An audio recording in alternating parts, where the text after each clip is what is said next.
Okay. So we have 3 alumni guests today. We have John Southern. We have Diego Cano Lasso Carretero. I don't know if I said that right, but you can correct me. And we have Guillermo Banchini, who I don't see yet. John, do you want to just introduce yourself and tell us what you've been up to lately? Yeah, I mean, well, what I've been up to lately is probably what everybody else has, which is staying home and trying to stay healthy. But John Southern, I'm the principal of urban operations. We're an architecture firm here in LA. And I graduated SCI-Arc in 2001. We were the first thesis class in the new building. And Eric, I believe you gave me my diploma. So that's it.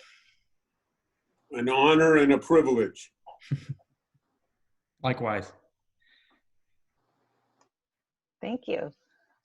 Diego, would you like to tell us what you've been up to? I'm in Madrid right now. I moved to LA because of SCI-Arc. I studied there. I graduated in 2012. And I've been working there since then, since I graduated. Recently I built with my office here, which is El Gascano. We built offices in Hollywood, which is this kind of yellow lollipops in a garden, and I'm building homes there as well, building some homes.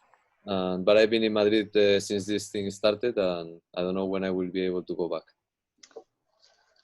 Yeah, that's a question for all of us. Like, when can we get on a plane and travel and all of that, right? Yeah. I don't see Guillermo yet. Well, I'll have him introduce himself when he arrives. But just for the jurors, you're going to be seeing work by students that I am advising, Margaret Griffin is advising, Eric Moss is advising, Michael Rotendi, and John Cooper is also here, who has been our sort of history and theory cultural advisor for all of the students. We're going to start with Hiral Ahir. And so Hiral, students, when it's your turn, you can just start to share your screen.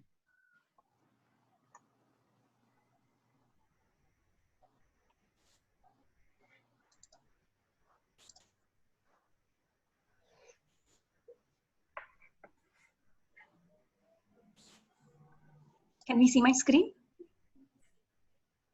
Okay, so my topic is offensive, and my advisor is Jackie Bloom.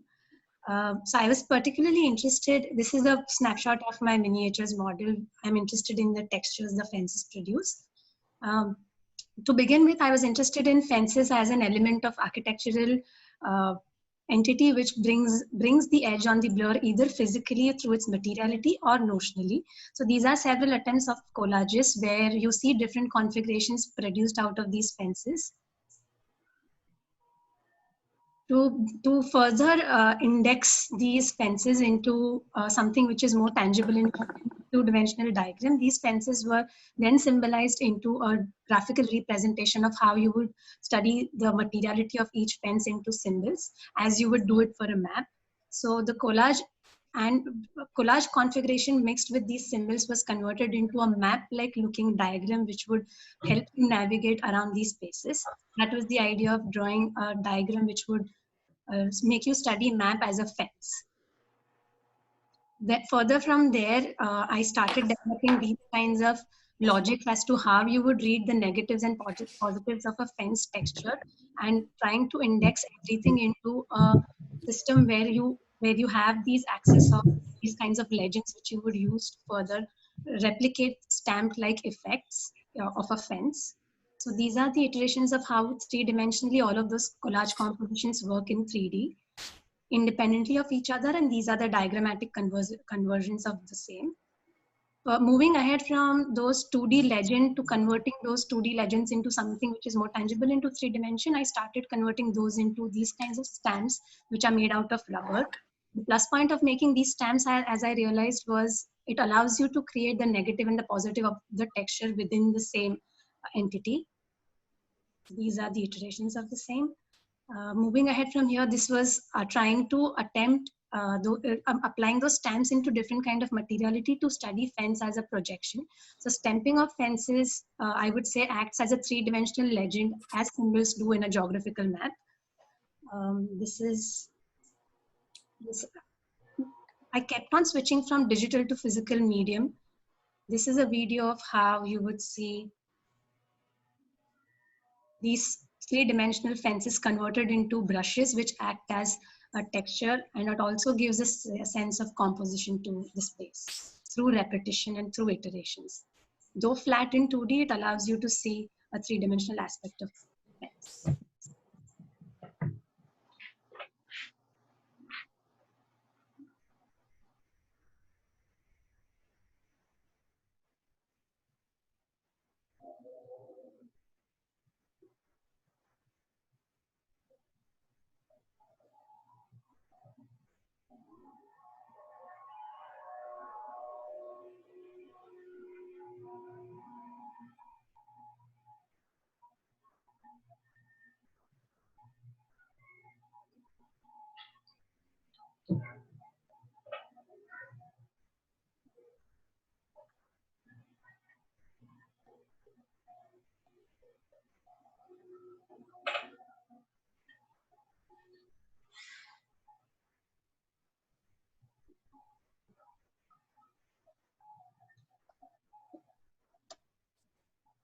Yeah, that's it.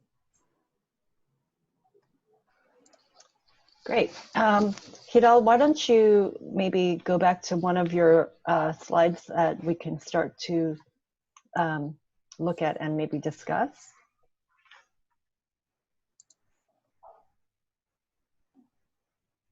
And just as a note, each student will have approximately 15 to 20 minutes. And we'll look at each project one at a time.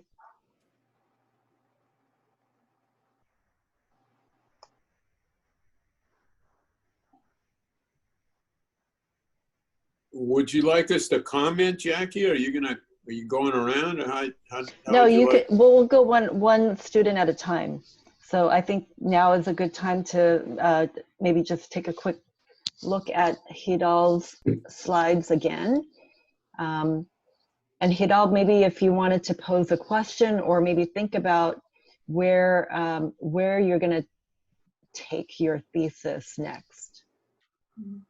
Yeah, so the way I see it going ahead from here is probably coming up with a program which acts as a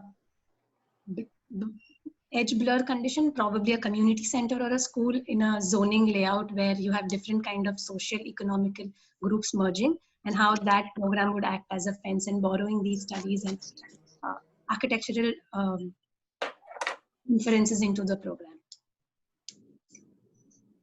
I mean, the first thing that I was thinking about, which is probably fairly obvious, is if I'm looking at this idea of walls or boundaries. There's a really big wall that Trump is building that's kind of a ridiculous statement down on the south border that in some ways you can see as a series of mock-ups, but also you can see how it responds to landscape as an engineering venture, most of the time as a failed engineering venture. Or venture. The other, of course, is the Berlin Wall, but these are sort of linear constructs. And the reason I'm bringing them up is that they, one is responding to the natural landscape and the other is responding to, depending on where it was, an urban landscape. But, if I was to reference something more directly in architecture, you might seek some inspiration anyway from Peter Eisenman's reading of Daniel Liebeskind's Jewish Museum in Berlin. And 10 canonical buildings. He wrote a pretty good passage about how really the museum was about a series of walls or boundaries becoming volumes, and that this was the construct that Libeskind used throughout the project to develop the spaces within the Jewish Museum rather than a programmatic approach.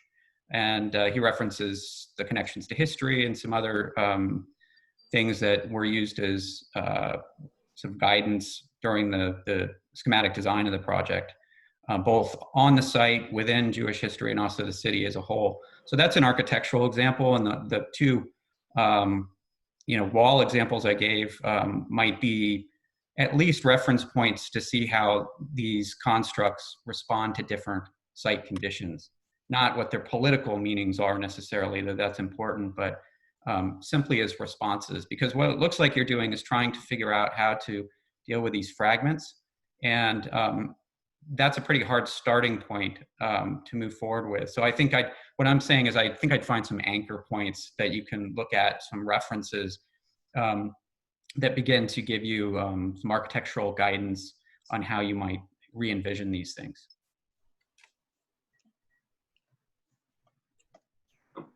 You want me to say something? Jackie, should I raise my hand or can I talk? Sure. Can I comment? Yes. If you come at this from the frame of reference of the student's perspective, and you ask the student, did the student have a question? And one essential question is, what is her expectation in terms of how this is going to be evaluated? Like, what is this thing? Because it's hard at this point to know the scale or even the conception of this. I mean, is it Lilliput or is it a division between China and Mongolia?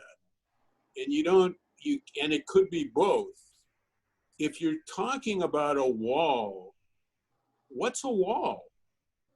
Is it my property ends and your property starts? Is it my country ends and your country starts? Is it essentially a two-dimensional line, or is it a volume? So it's not my country and your country, and then there's a kind of intermediate country which shares both.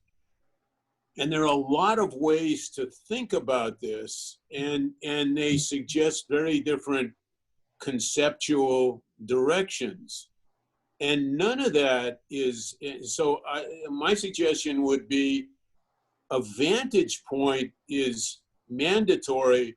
Otherwise, you leave this open, and a lot of these discussions are like this, to a kind of free-for-all. It could be this and it could be that.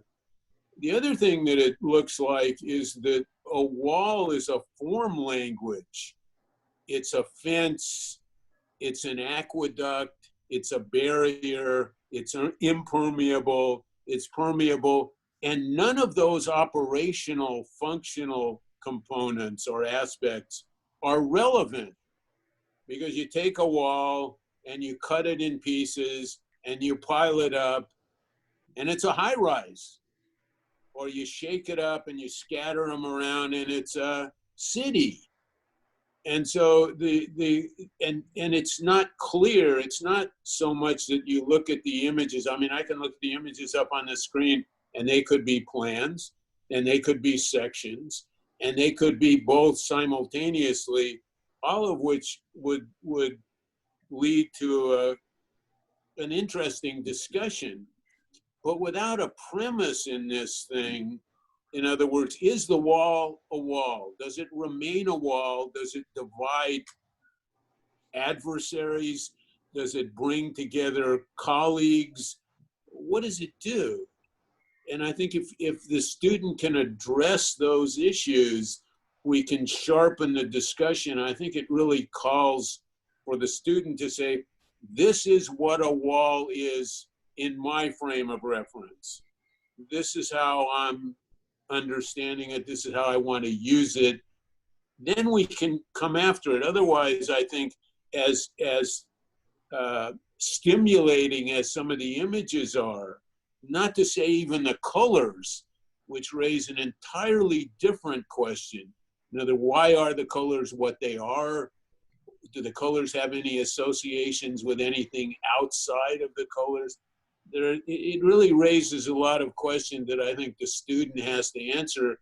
Or my concern would be if the student doesn't answer them, then people on the jury will begin to direct the project. And that's probably not the intention.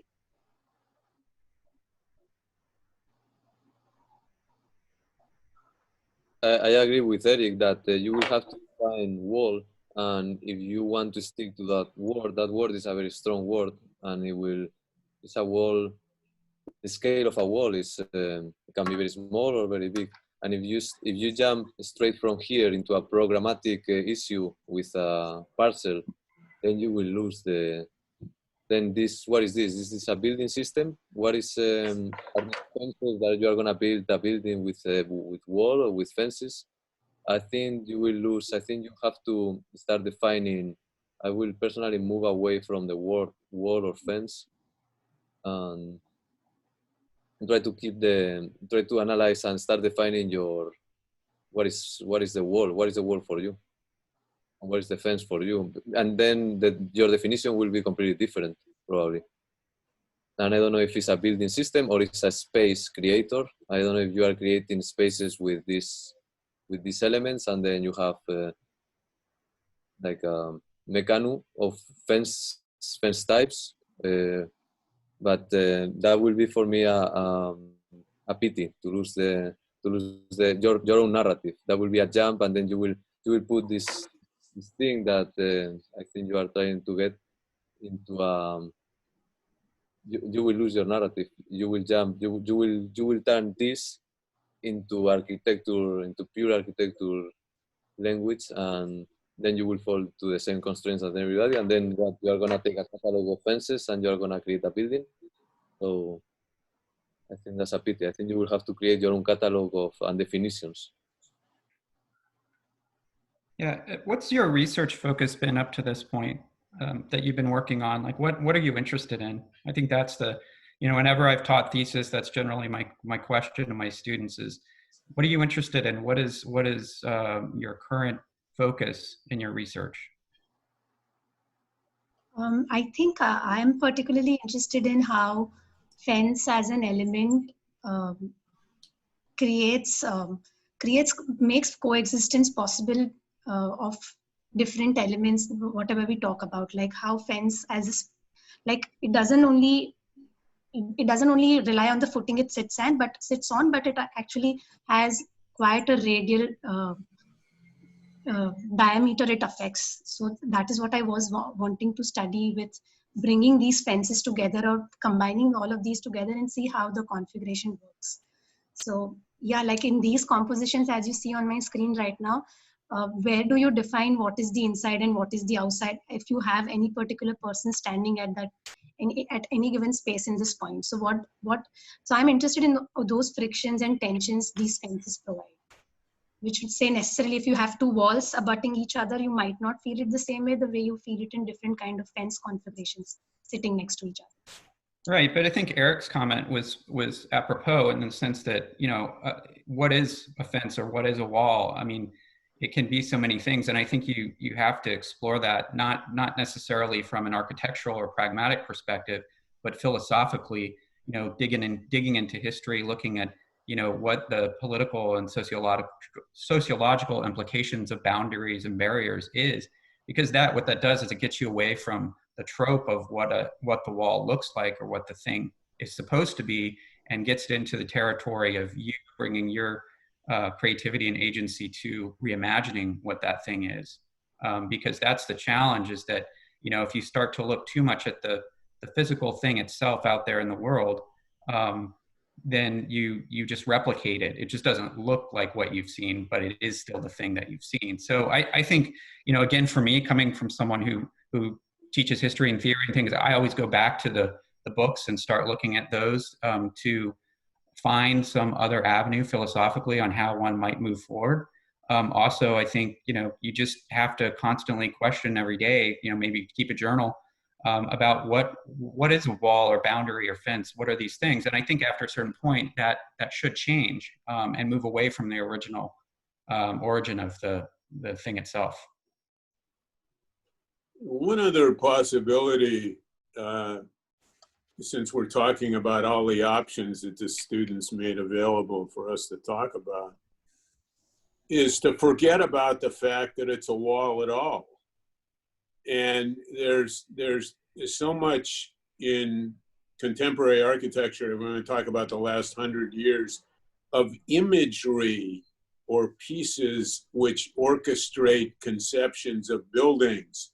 So if it's hardware or mechanical pieces or pieces that originate digitally, that what you're interested in is less the association between meaning or program or function and configuration and form or shape. But all you're interested in is form and shape and space and all of that. And the hell with a fence. So you like fences. You don't have to tell anybody that. You just told us. And you could take one piece. I don't know whether you need 500 fences or whether you need one fence and all of the permutations of that fence. You know, you fold it, you slice it, you bend it, you cut it, you microwave it, you eat it, whatever you do. But it's a kind of versatility discussion, kind of IQ test. How far is the fence or the X, because it's not a fence anymore, still recognizable with the attributes of fence, the physical attributes? So you're making something and you're putting the pieces, you're inventing the pieces and putting the pieces together. It's not quite a puzzle. I mean, if you get a puzzle and they give you a box and on the top of the box is a picture and you're building that picture. So you would be building a picture at the same time you're inventing the picture, which is a slightly different process. And at some point you get to the end and now you say, guess what? We're going to use this as a fence. But now it's complete, you know, so it's a fence. It goes away. It's an experiment with the components that were erstwhile the fence. And you're making something, and how you learn to make it is interesting, just in terms of the capacity to manipulate the shape and the form and the scale. You know, if you had one piece at 100 scales, maybe that's enough versatility. Or one piece that exists vertically or horizontally or sideways or whatever. Just all of those things. That's another way to do it, which takes the fence discussion away and then maybe at some point brings it back. Thank you, Eric. I think you were just now you were talking about the last bit of animation that Hidal was exploring, and I think the comments about whether or not this should be an exploration of the deeper kind of meaning of fence and wall, or whether it's a kind of formal exploration or a kind of technical exploration of the wall itself. I think those are definitely things that we've been talking about. Hidal been exploring a lot about all of the different ways, all of the ramifications of a fence, right? Like, is it something to escape? Are there openings? You know, what is it dividing? And I think for this miniatures project, it was a kind of quick way to get to a way of exploring the kind of physical aspect of it, right? Okay, so let's move on to the next student. Thank you, Hidal, and thank you for all your comments. Next, we have Jinsheng. Yeah. Hello, everyone. Hi. Okay, I share my.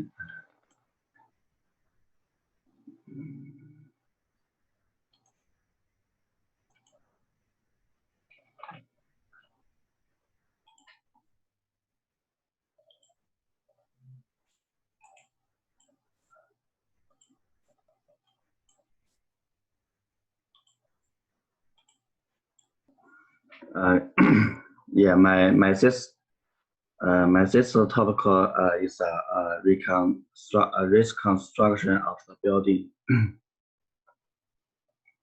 Yeah, the location is from the Los Angeles. Then now the function is office, and renovation function is shopping mall and apartment and hotel. The building near the steps center and surrounding the building. So for this is stamp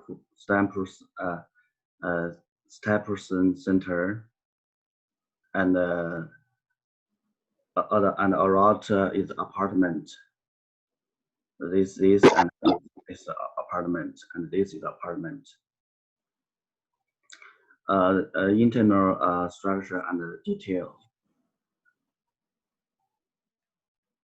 Its facade detail is a standing flower plant, and the city model. Yeah, this is the building.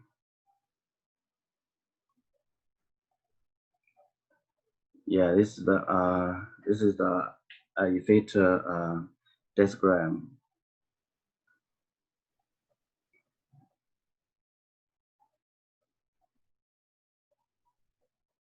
Yeah, for this is all the building the material. It's a new building the material, how to put together. The function. For this is shopping mall, for this is the apartment, for this is the hotel. Yeah, some space, public space, I want the painting the plants. Yeah, this is all.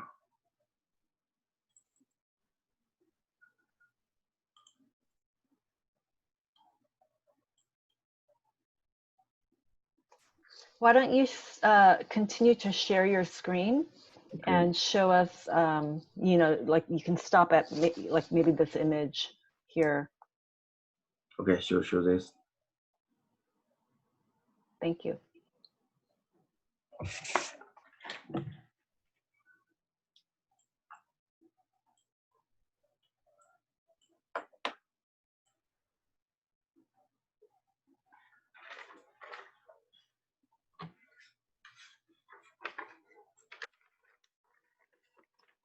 Can you run through the sequence again, please?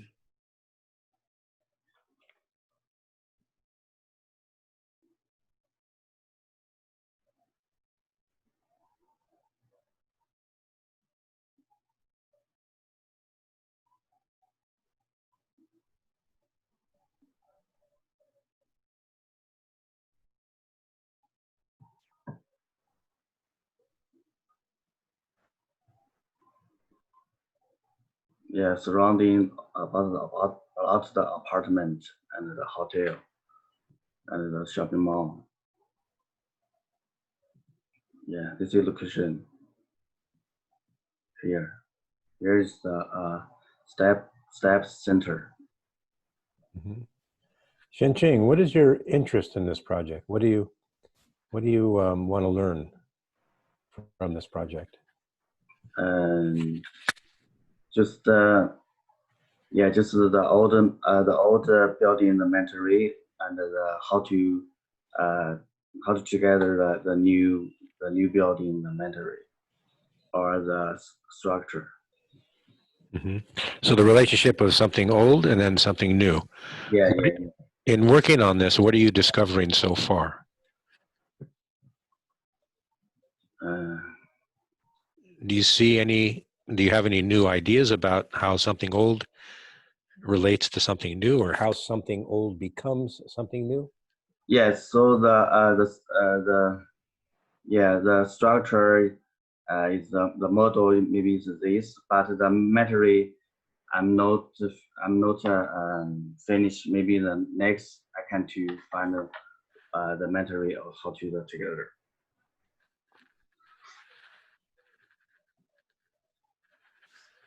Because when you put something that large, what you're putting on top of, let's say, is it has an impact on what's below. Are you going to keep them separate, or is the thing on top going to transform?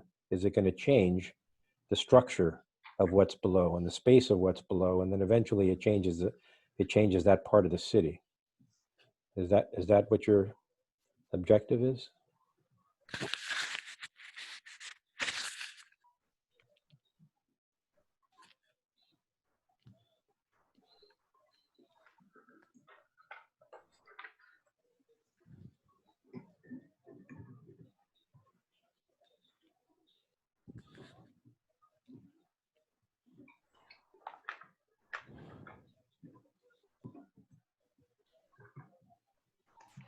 I mean, Jackie, Yep. what I would say, and maybe this will be similar on the series of projects, is that the discussion we just had on the fence project, which is very different in appearance, but shares some of the same concerns from my point of view. And I think because there are so many ways to talk about this, starting with why this building is germane, or maybe why is because the building isn't germane and we'll make it germane. And when you add to it, it obviously involves the building itself, but because of the scale of the thing, it also involves a discussion with other buildings around it at quite a long distance. So you're saying something very different about the city. And some of the points are probably obvious. There's an old way to build, which belongs to a certain frame of reference. There's a different way to build. And the question is, how do you put the two things together? Are they different? Are they similar? I mean, we're looking at the interiors of the existing building, which are ornate, if nothing else. So why is that relevant to this discussion? Are we going to bust into those things with a new kind of support system or organizational system?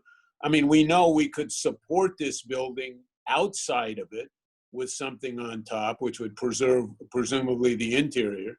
We could support the building within the existing building. We can extend their whole series of mechanisms, mechanical systems, the exiting system, the elevator systems, all of those things. And what happens to those things as part now of something which extends vertically? Are they continuous? Are they discontinuous? All of those things. So without some definitive purpose, it leaves us with a discussion that could be almost anything. And I think what we need to hear from the student is, of all of those things, and we could go on for a long time, pick one or two, or advance in a particular direction, which obligates you to leave some things out. Because by making the subject everything, we don't really have a subject.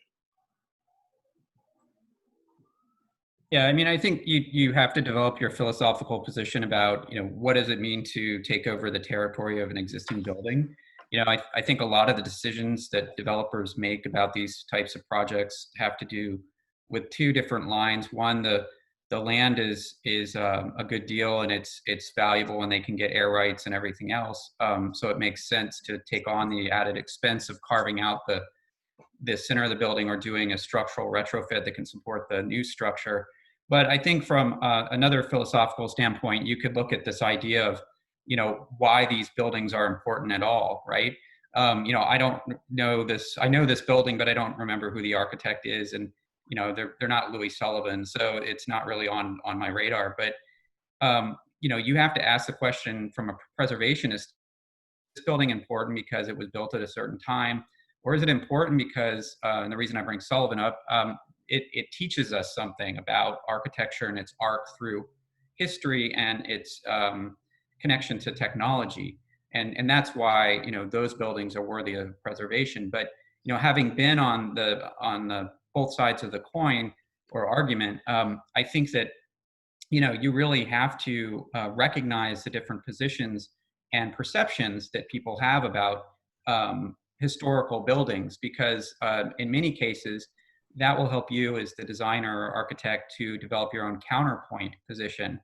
An example from my own world is that I'm sort of defending the William Pereira building, the Times Mirror building downtown, from being torn down to put up two mediocre towers by A.C. Martin. And one of the conversations that came out in the actual public hearings was from people who thought that the Deco, the original Deco building next to it, the original Times building, was architecture worthy of saving, but this 1970s black late modernist structure was, a brutalist structure was not, because they didn't think it was beautiful. So the reason I'm bringing this up is that you can look at this from a lot of different philosophical positions, and those will actually help you drive forward the project in a much more nuanced way than simply putting some volumes on top of it and carving into it and calling it a day. Because then, you know, you haven't really done anything other than make the building taller and look different in the shaft and cornice. So I think you probably need to take on those questions right now when you're doing your research and find, you know, some compelling argument as to why this makes sense. Yeah, okay, thank you. I think that this type of architecture at that scale in the city, it's important to think about the surroundings and see what kind of effect you want to make on the city, on the pedestrians, on the human scale. It's a huge, it's a big building already, but it has some decoration and it makes it some kind of, it has richness to the viewer and to the city. You are gonna triple it in height or something like that. I think it's important that you think what is the perception and the how it's gonna change the experience of the humans. It's gonna change the light. Of course, it's gonna create shadows and shades and colors. It's gonna change the color of the city. So maybe it's an approach on how it's. I think it's important to see if the sun is gonna shine through the tower. When you have some materiality in your renderings already, how that is gonna affect the city and the experience of we all will drive to the Staples Center, and how it's gonna benefit or not, or how it's gonna change our drive or our experience. You know, one of the problems that we're always faced with in cities that are always growing and changing, Los Angeles, I think I've seen probably 6 different periods. The easiest solution is to erase before and to put something new in its place. What is rare is to see something old and something new basically come together in a unique way that doesn't lose the integrity of either one. And that's rare. If I was going to put something on top of this, I would want to look at the relationship of how does something old become something new? What is the memory of something old that can be found in something new? The same way your grandfather is inside of you, but you don't look like your grandfather. But you may have something in your the way your mind works or the way you behave might have some traces of your grandfather. So I think that relationship is always a really powerful one, and it'll lead you places that you didn't anticipate going because you have to improvise. I think what Diego's bringing up also is if you put something on top, perhaps it has to come all the way down to the bottom and come out like a bird feeder, and it begins to influence the city in some unique way because you have a lot of vacant land around there. So you can suggest what should the city become over time? What does it need to remember about its past? What does it need to transform of the past in order to take it into the present and into the future? I would stay, even on the wall project, I would stay away from anything that makes you have to ground the discussion in politics. It's not that it's a waste of time, but it's never ending, especially these days. There are too many points of view. So I think you want to keep this, and you want to imply everything else that isn't architecture, but I would suggest that you keep the project completely in the realm of architecture, which includes the city.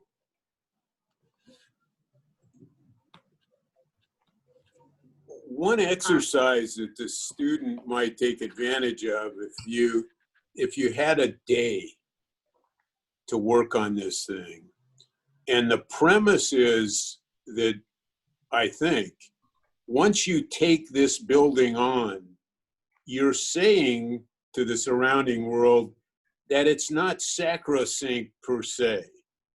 In other words, if it were an artifact and somebody said, let's keep this and let's leave it alone, it's not that by virtue of the fact that you've decided to do something substantial to it. And so the question is what? So one, as a kind of dexterity exercise, if there's not an operational position in terms of the relationship of the two pieces. What could you do? In other words, could you keep the frame of the building, peel the facade off, and turn it into an entirely new building in appearance externally? It's an IQ test that I'm really talking about. How can you cut it, add to it, amend it, put the two pieces together, old and new, and in what ways? In other words, you get rid of the bottom and start with a new piece, then the old piece shows up, the new piece shows up again. How big is all of this? Can you pull a facade off the old building and stick it on the new building and build a new facade on the old building? So the new building has an old facade and the old building has a new facade. I'm not saying necessarily any of those things have a case per se, but at a dexterity level, at a mercenary level, it might be interesting just to try that. It's kind of thinking exercise, like with music or notes or dance steps and all that. You don't necessarily use all the steps. What can I do with this? Because there's a lot, and they're really basic questions, like it's a big building, isn't it? How big is the building? Biggest building in the history of the world? Same size as the other buildings around it?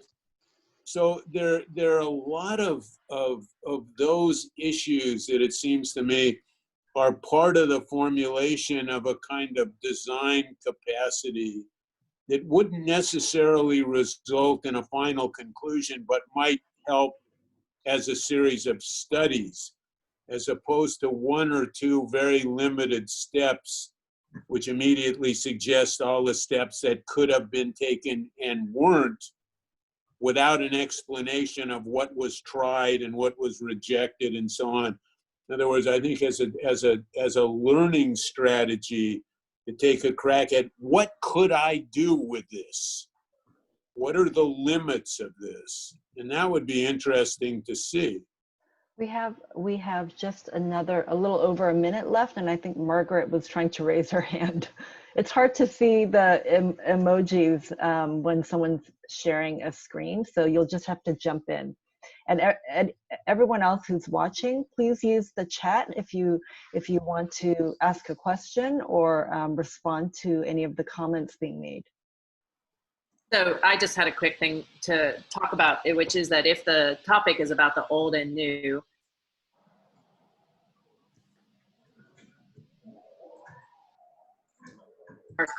we lost you, Margaret. about my programmatic choices. Oh, I was just saying, I think I would be more simple about the programmatic choice.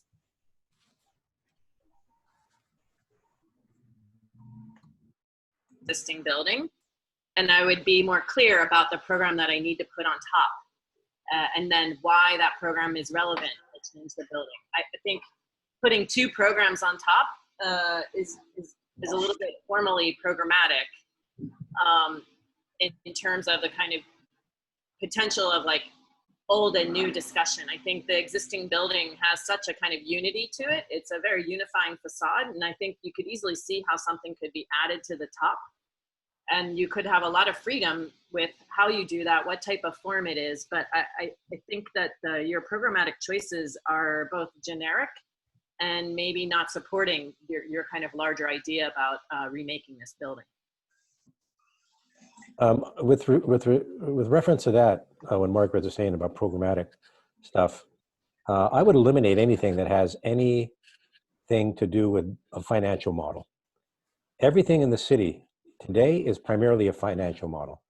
It uses a social model in order to get entitled, in order to get permits, and then it pushes the social model aside. I would invent, I would be improvisational. I would put things together that you would never expect to be together in a tower. You know? That seems like a great way to advance your project, Zhensheng, is to maybe not think about the typical program that you were thinking about, but maybe, I mean, it seems like you have an interest in the botanical, living and growing along with the kind of tectonics of the building. And maybe that could offer you some ideas about what might exist rather than a kind of hotel or apartment. Some of the Okay. most exciting places that I've ever visited are the ancient villages in China. There is so much going on. It's a mixture of things that you would never expect, but it all is in equilibrium with everything else.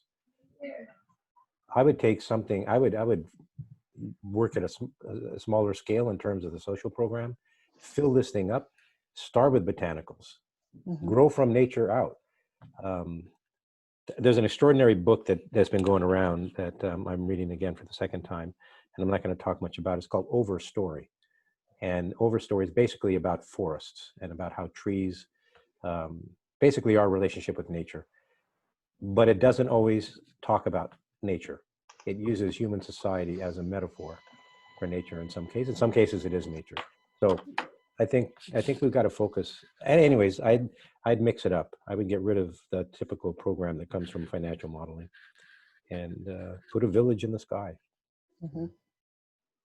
Okay, we have to move on. And next we have William Frazier. When you guys are presenting, could you also just let us know who your advisor is? Sure. So my advisor is Coy Howard, and he's not here. So, all right. So my thesis is called Form Cubed. So the absence of the site-responsive formal languages in contemporary housing developments has resulted in a stagnation of building forms related to our most essential architectural needs. By treating all elements of the mixed-use building model as typical and non-hierarchical parts, the resulting experience creates disorienting, unpleasant, and often socially exclusive environments. Buildings take shape as autonomous boxes that maximize built footprint on the site, while dwellings become mere cells attached to the endless monotony of hallways. By establishing a hierarchy of design elements and formal qualities appropriated from surrounding context, however, the mixed-use development can become an integral neighborhood experience rather than a dreaded addition. Form Cubed attempts to deconstruct this formal problem by designing a mixed-use housing development with place form, experiential form, and aggregate form in mind. The complex becomes aggregated in response to the interior pedestrian streets, which converge into a series of central stepped plazas and more private garden areas. Place form allows for more dynamic and nuanced articulation of the individual units while drawing from contextual formal articulation and material qualities of my surrounding site in Austin, Texas. And the resulting experience is elevated by creating a diverse episodic promenade as users enter from the discrete exterior entrances into the vibrant central gathering spaces. So here's kind of the massing study that I'm working on right now. This is the plan of it, and then some exterior elevations and some interior perspectives of what that central space might look like.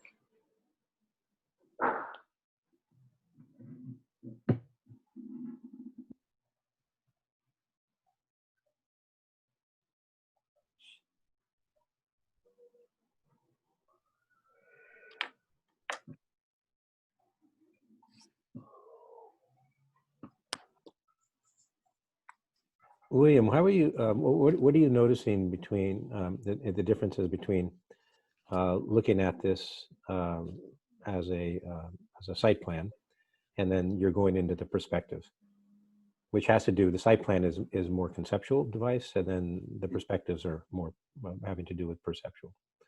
I'm wondering, what are you discovering anything in the difference between the two so far?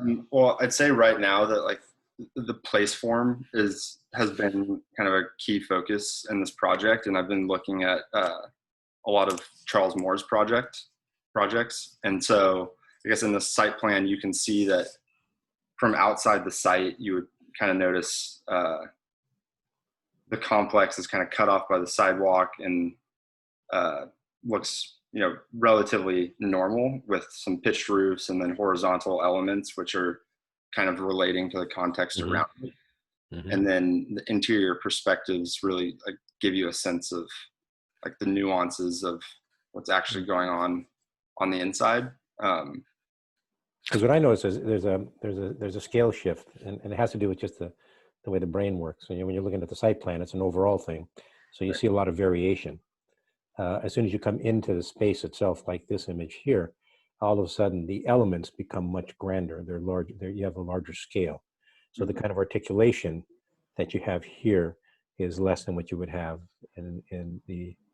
So I'm wondering if you're beginning to think about how do you begin to articulate, how do volumes now become patterns and surface? You start to deal with them as a surface, pattern, and texture, in order to engage the mind in a way that you did that you do when you're So I looking.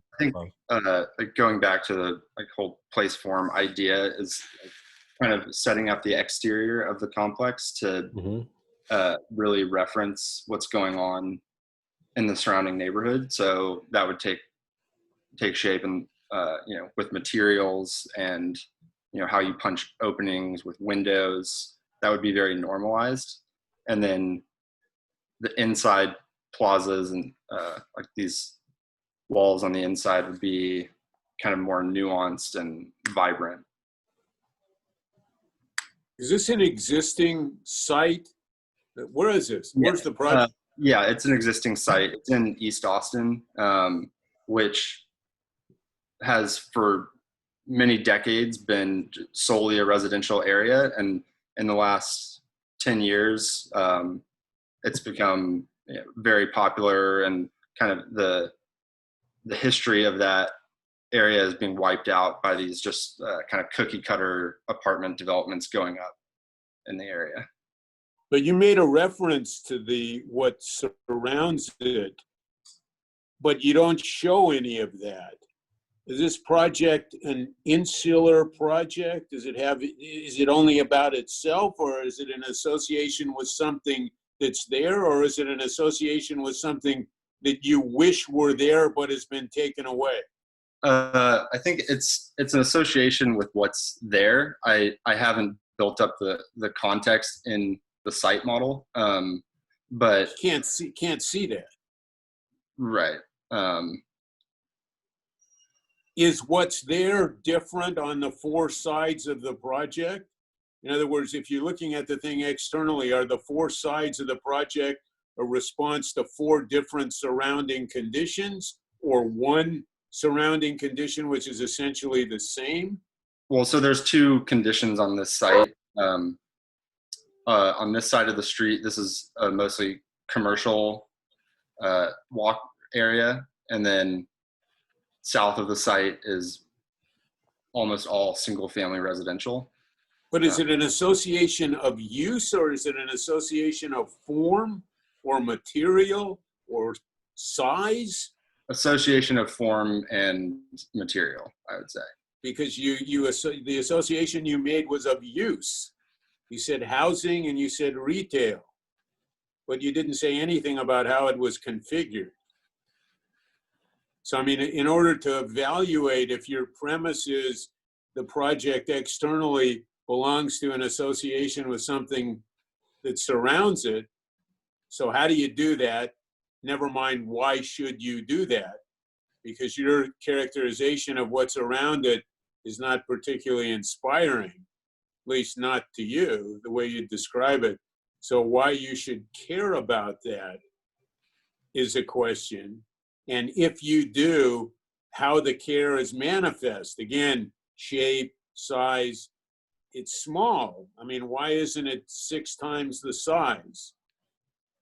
Or why don't we dig a hole, put it underground, and then you can see the relationships of the buildings across a kind of public square with housing somewhere else. And there seem to be a lot of ways to do this if the issue has something to do with sustaining what exists in the neighborhood now. I guess what I'm saying is you're saying you're doing something, but there's no way for us to evaluate that. And then I guess the corollary would be internally, if the outsides belong to buildings outside the site and the insides belong to each other, in other words, are the associations across this court similar in conception to associations across the street, old to new. So you have old to new externally and new to new internally. Is that a premise? Like, why is this thing being made in this way? William, did you submit something for miniatures? Is there something that we're not seeing? I didn't make a model for miniatures because I'm in Texas, and I just didn't have the time to get something shipped to Los Angeles. And it seems to me very insular project. It reminds me to the Grove in LA, in the sense that you get in there, and if I go to the Apple Store, I just have one experience, which is a walk and to the Apple Store, and I have just that memory. If I go to the cinema, it's a completely different experience, but it's very insular, in the sense that when you get into that world, into that site, you could be anywhere. Basically, you go. What I see in this project is many different experiences depending on which building, and I don't know what you have used, so what you are which tools are using to get the shapes and the forms and the relationship between these volumes of these buildings. But it seems to me that it could be the experience very different depending on the circulation and the path. If you go to one volume or you go to another, you take one circulation or another. Are you working with circulation? How people are gonna move in there? And Eric is right saying like this seems very insular project that once you get in there, you are in a different world. So the surroundings don't really matter. I mean, it could be anywhere. But that could be a hypothesis if the student were to say that, meaning the outside of the project has associations with the buildings in the area. If he thinks that's reasonable or a strategy, and then he shows us how he does that. And the inside belongs to associations with something entirely different, which suggests that it might be a hugely different world in that square or park or whatever it is, purpose not yet defined, could be, should be, so that the meaning of the exterior is an extroverted association, and the meaning of the interior is quite different, which suggests they would appear very differently. I don't think they do. Yeah, I mean, I think you have to decide at this stage while you're working on this over the summer is sort of what your attitude or pose is towards the architecture that you're making. And in the end, I think it could be a very successful project just as a series of operations.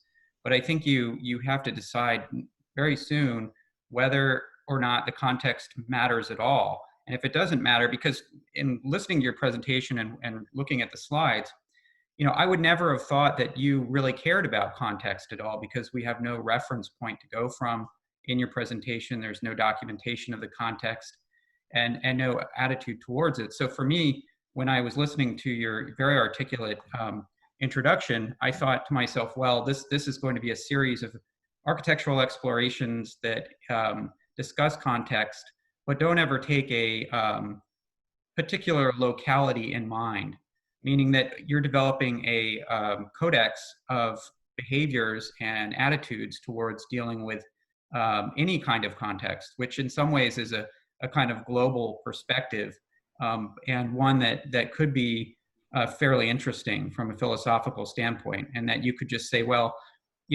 context is unique to place, but place is not unique.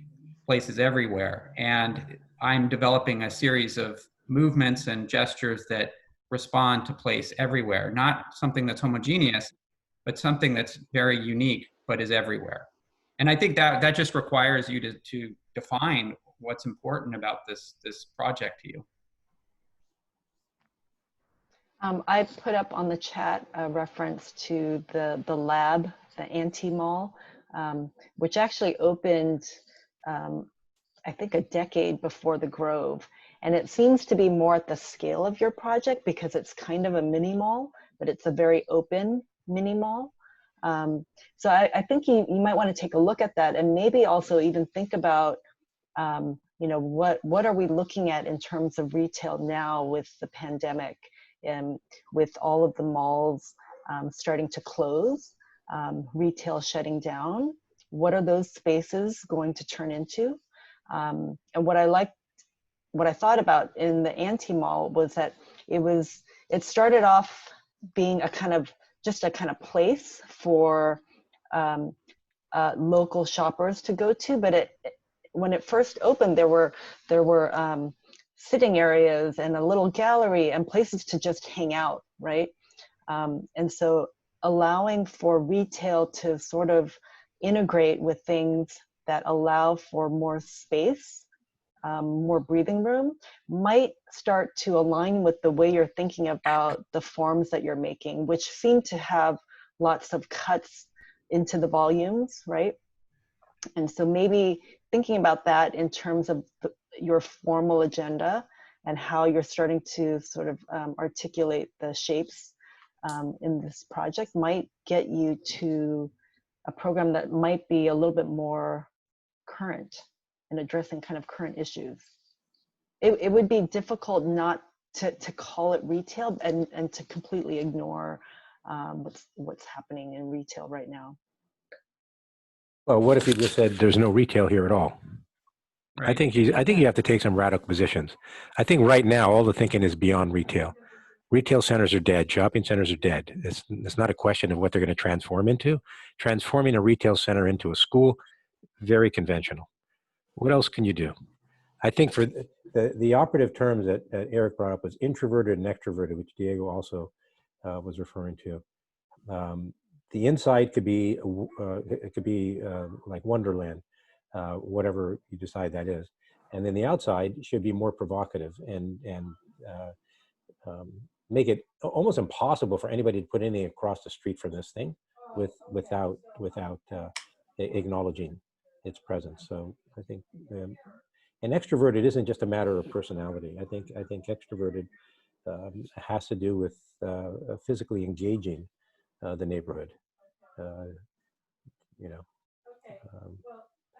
Walled communities, I think, all of the things that we have led us to this point in human history, which most of it, I think, if we put on a list, we'd say that sucks, that sucks, that sucks.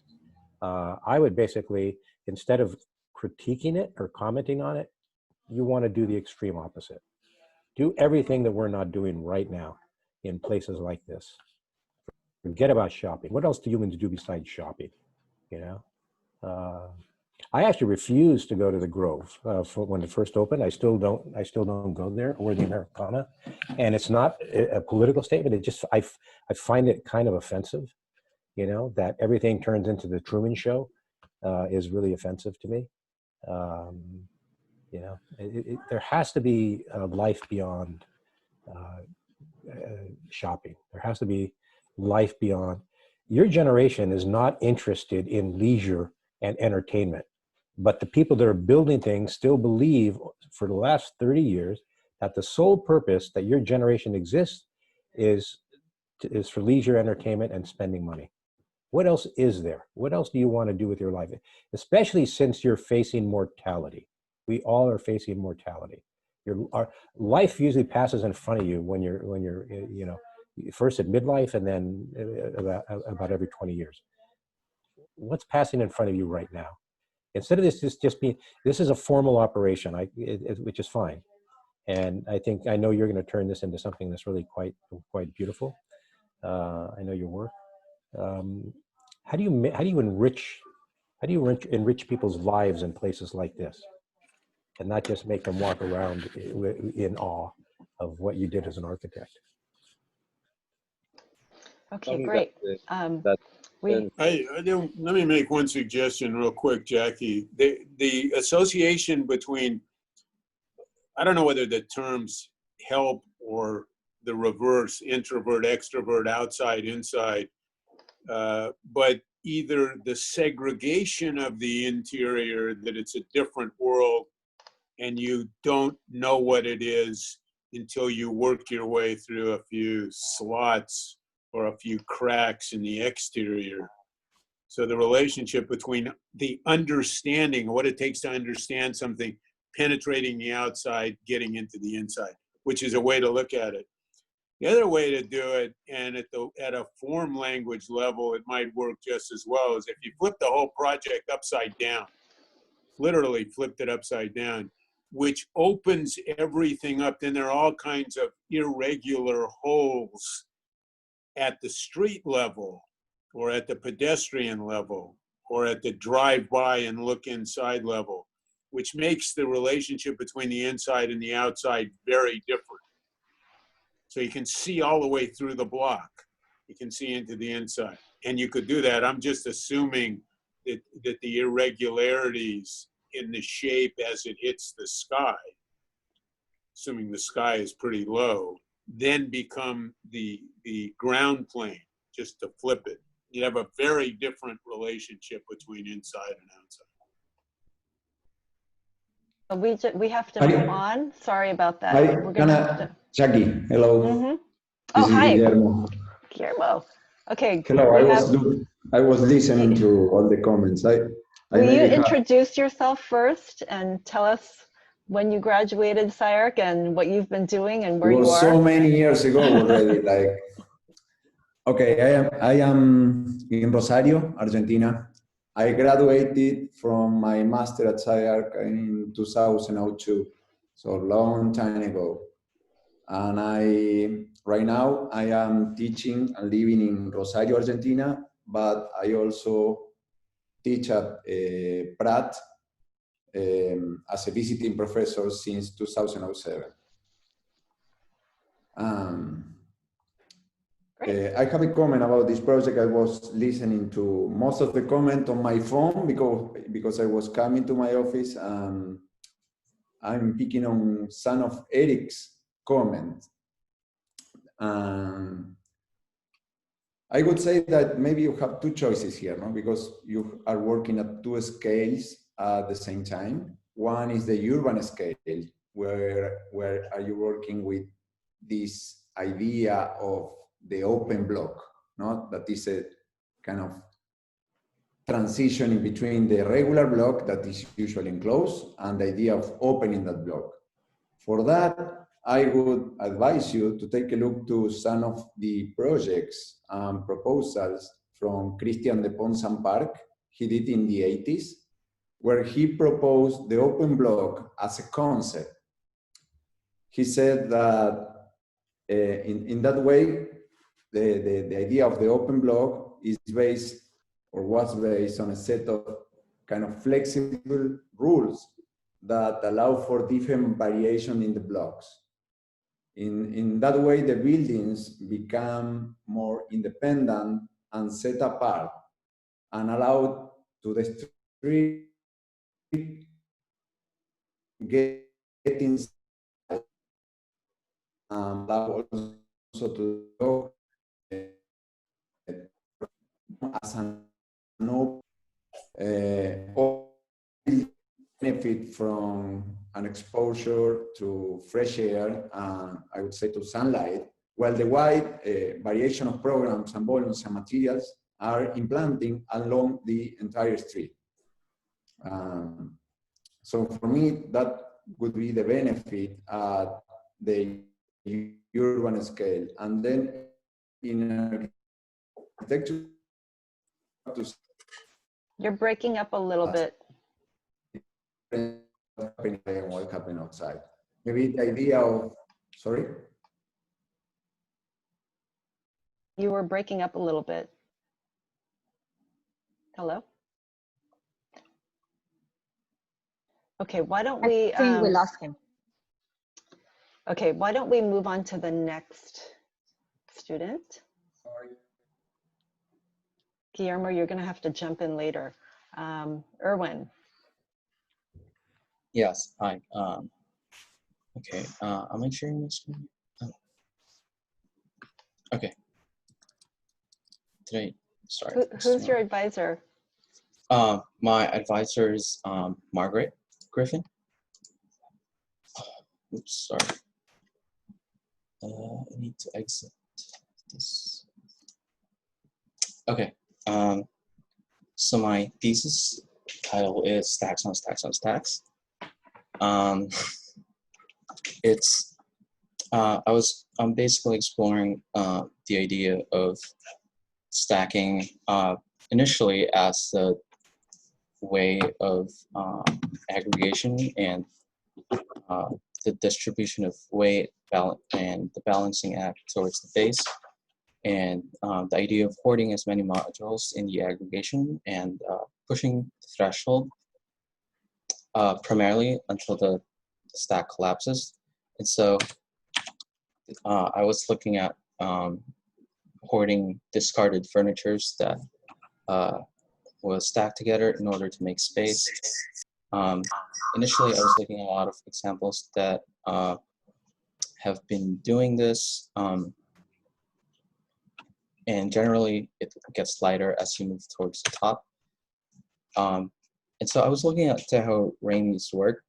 The title was "You Can't Lay Down Your Memories." It's basically a collection of drawers of different designs and sometimes different time periods, in which he tied down all of them together with a band, allowing him to circumvent the limitations of stacking that I mentioned earlier. This thesis is primarily concerned with the idea of the band, tying everything together and holding it tightly as one, as a unit. And also the band suddenly introduces a form that can be top heavy, allowing it to exceed its boundaries by virtue of the band holding everything together. I guess it's sort of a hoarding exercise in which the collection starts to become excessive. I'm also interested in what happened to the band when it interacts with different materials. And so this is actually the process of making my miniature model. It's made out of soap. And so I made all these pieces together and hold them down together by this band. Here you can see it in a different way. It's hanging. It's also sort of forming or deforming the soap because it's a little softer and a little less rigid. And so you can kind of see where it deforms towards the bottom. This is another view. This is just me exploring, maybe experimenting with different kinds of drawers. But essentially it's really about, it's a formal exercise.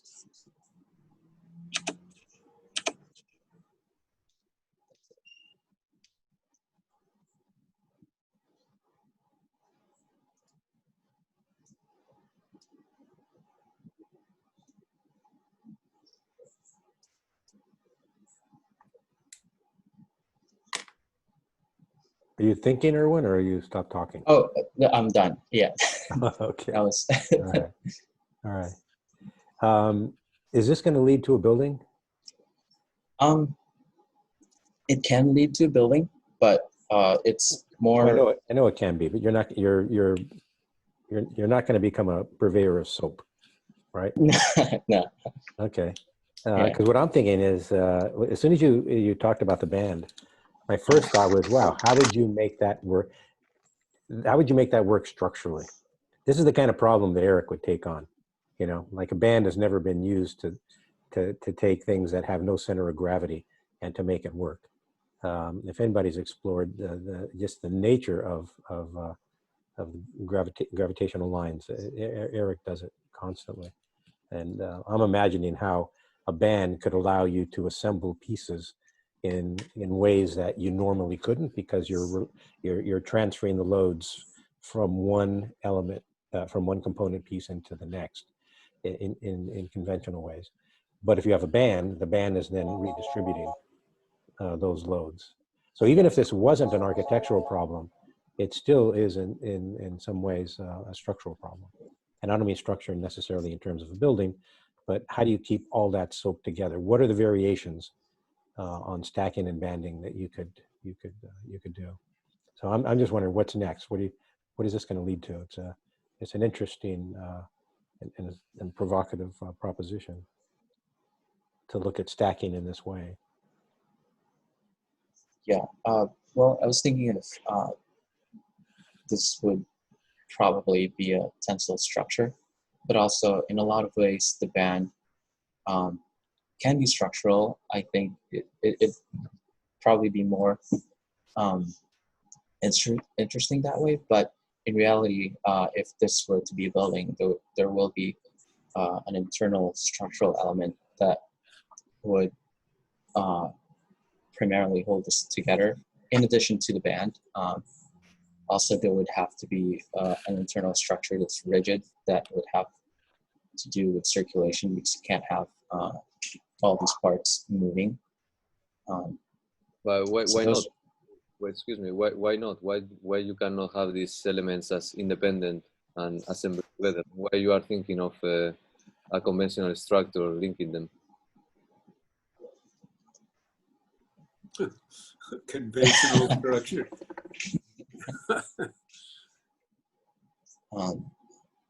You should explore that, Erwin. I think Yeah. the Diego's free mind is he's starting to move in a direction that maybe you hadn't thought of moving. Yeah. I mean, Jackie, I would say, as I said before, I think there's a consistent issue with a lack of insistence or definition on what's in and what's out, and what the meaning of the project includes and what it excludes. I mean, this discussion started out with images of stacking. What is stacking? What is it? I mean, assuming that's a way of making something. So I take one thing, put something else on it, and build it up in some relationship so that there's a conceptual association between what follows me and what precedes me. This one, this one, this one, and so on. And then if that's the premise, never mind, we have no idea of what the scale of the pieces are. Again, that seems to be a fairly, aside from the Austin project, a fairly consistent issue. Please tell us how big these things are so we know what we're doing. Is it a city? So this is a Lebbeus hanging Sarajevo city. Or is it a single building? Or is it in a closet somewhere? And it's hard to make an evaluation of this thing without any of those pretty simple, this is in, this is out. And it's never said. If it's stacking and that's the premise, then I don't know, if you heat the projects or freeze it. So this is so you microwave the piece, each piece fits into the next piece or deforms the previous piece, or is itself a structure, or contains within itself a structure, or there's one big structure. It's like the ribbon or the wrapper, or whatever that thing is called. But it could be, you know, somebody could stick Trajan's column in the middle of some site and then stack things around the column. So it needs to be at least explored so we know what the possibilities are, what's been considered, and what the direction of the project and the scale of the project is. Then suddenly flips to this band thing. Well, that's a different. Those two projects are certainly have interesting implications, but they're very different. So hanging by the band and boxes stacked that sit one another, very, very different. And of course, what's not shown in this drawing is what goes on at the top of the drawing. What goes on at the top of the drawing, like what's that thing hanging from? A tree? A crane? The stack? So we build up a stack of blocks, and from the stack of blocks we hang a band, and from the band hang more blocks. I mean, we have to say, I think we can solve all of those things, and all very promising notions, not to say challenging. But I think we have to try to, I mean, if we can help the student to define what's in and out, we can move the project forward. Otherwise, it's a discussion which is of some interest, but doesn't help to clarify the direction. You have to move the thing along somewhere. And I think the student can also help. Where would he like it to go? If you have a band and a stack, or a band that hangs from the stack, or a stack which is contingent on pieces sitting on one another, or a stack which has like what do you call that food where they put all, you know, the meat and the, you know, like I think it's Persian food, but what do you call that thing? Does anybody know? I don't know, but I do think that yeah, just stuff. Thinking about the kind of trajectory of how we got to miniatures, the students did have a whole semester of thesis prep where they were investigating their different ideas. And shish kebab. Shish kebab. Okay, this is not a shish kebab. But it could be. It could be. But, in other words, if you had the pin and you stuck all the pieces down on the pin, then yes, they're stacking, because at some point you're going to have to support it and you're going to have to move up and down in it, which is, all I'm saying is if the shish kebab, whatever that is, a stick or a knife or something, that there's something that holds all the pieces together, one, or the pieces are sitting one on the other. There is no other third piece.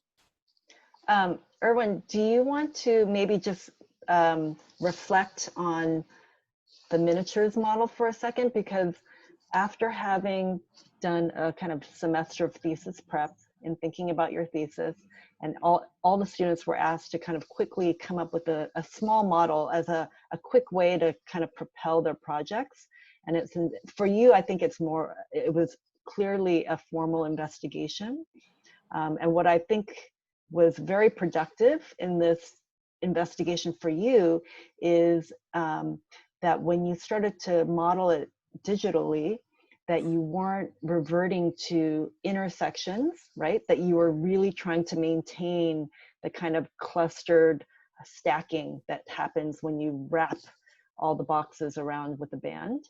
And I think that's really difficult, especially when you're working digitally. It's really easy to kind of intersect volumes together. And I think that there may be something there where you're trying to maintain the independence of each object from each other, but in a kind of tight way. So yes, like this drawing here, you start to see that. And I think there's something here that you should really think about. Yeah, Erwin, I have a question for you, and you probably have thought this through a little bit, but what's your attitude right now towards the space between the objects? Not where the objects touch, but where they don't touch. Right. I think those are actually some of the more interesting parts, because that's when it becomes a lot less, like, it's not as rigid, where it's no longer everything, it's no longer flat, where if I were to stack this together without the band, those spaces wouldn't exist because I would just pile things on top of each other. Well, I mean, you have to, I think, address whether or not they're interesting because they're funny shapes, or they're interesting because they make you rethink the part-to-whole relationship of the project, or are interesting because they create a design problem that will, you know, occupy the project for the rest of the time. But I think they're important. And just to close my comment, because I know we're running out of time, I was just going to say maybe it would help you to look at some conceptual models from other architects' offices. I know that OMA's most interesting iterations of the Seattle library were the early study models where there was no envelope. And in those, there was a lot of space in between. And ultimately, that space became the project itself. The formal urban gesture is really not that interesting of the tensegrity structure. But what's interesting is the internal space that they were able to create, which was in between the programs. And I think that's consistent with a lot of REM's work that led up to that project. So I'd take a look at just the conceptual models, not the finished thing, but the conceptual models, because I think they'll help give you some roadmaps for moving forward. Okay, great. So let's move on to the next group, but please continue to give any comments or suggestions through the chat, which is a great feature of Zoom for reviews when we have to keep moving along. So, okay, Wang Shu.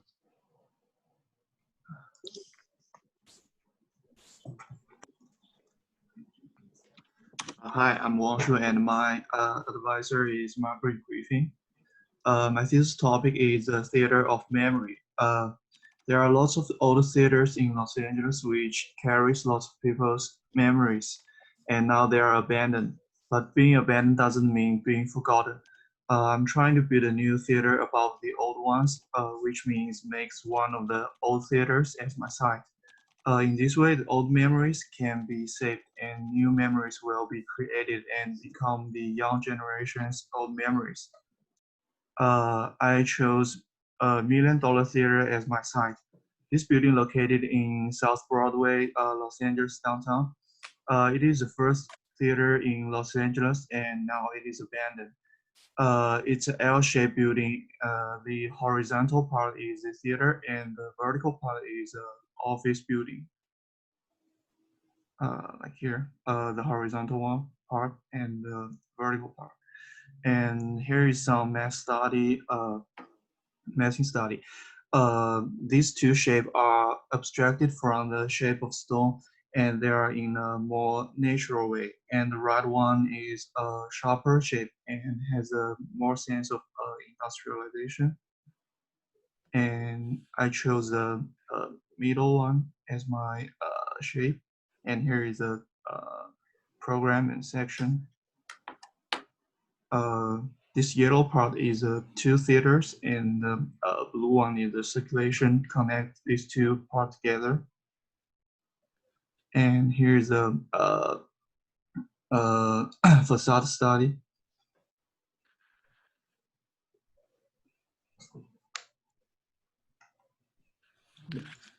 And here is a miniature.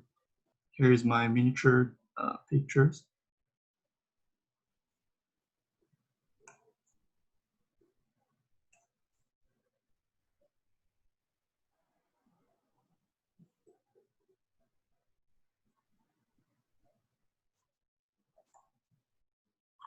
That's it.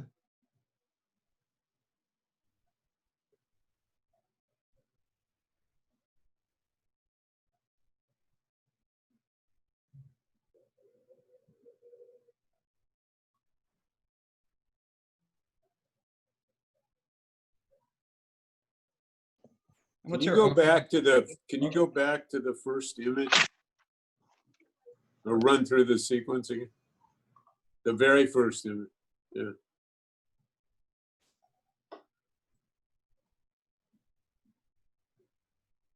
No, I mean, can you go through the sequence again, please? Mm-hmm. Yeah. Does that existing theater have any association with these pieces? I mean, where is that theater in this section? The existing $1 Million Theater is located here. But it's not in the, in other words, is this a theater complex that excludes the big theater in the existing building? Yeah. Is that not part of the project? I took my theaters out, and actually there are two combined together. Yeah, but Wang Shu, you're gonna rehabilitate the existing theater, right? Yeah. Yeah. He just got the drawings from the Getty. But the question is, I mean, if you want to do what you're calling a theater of memory, Mm-hmm.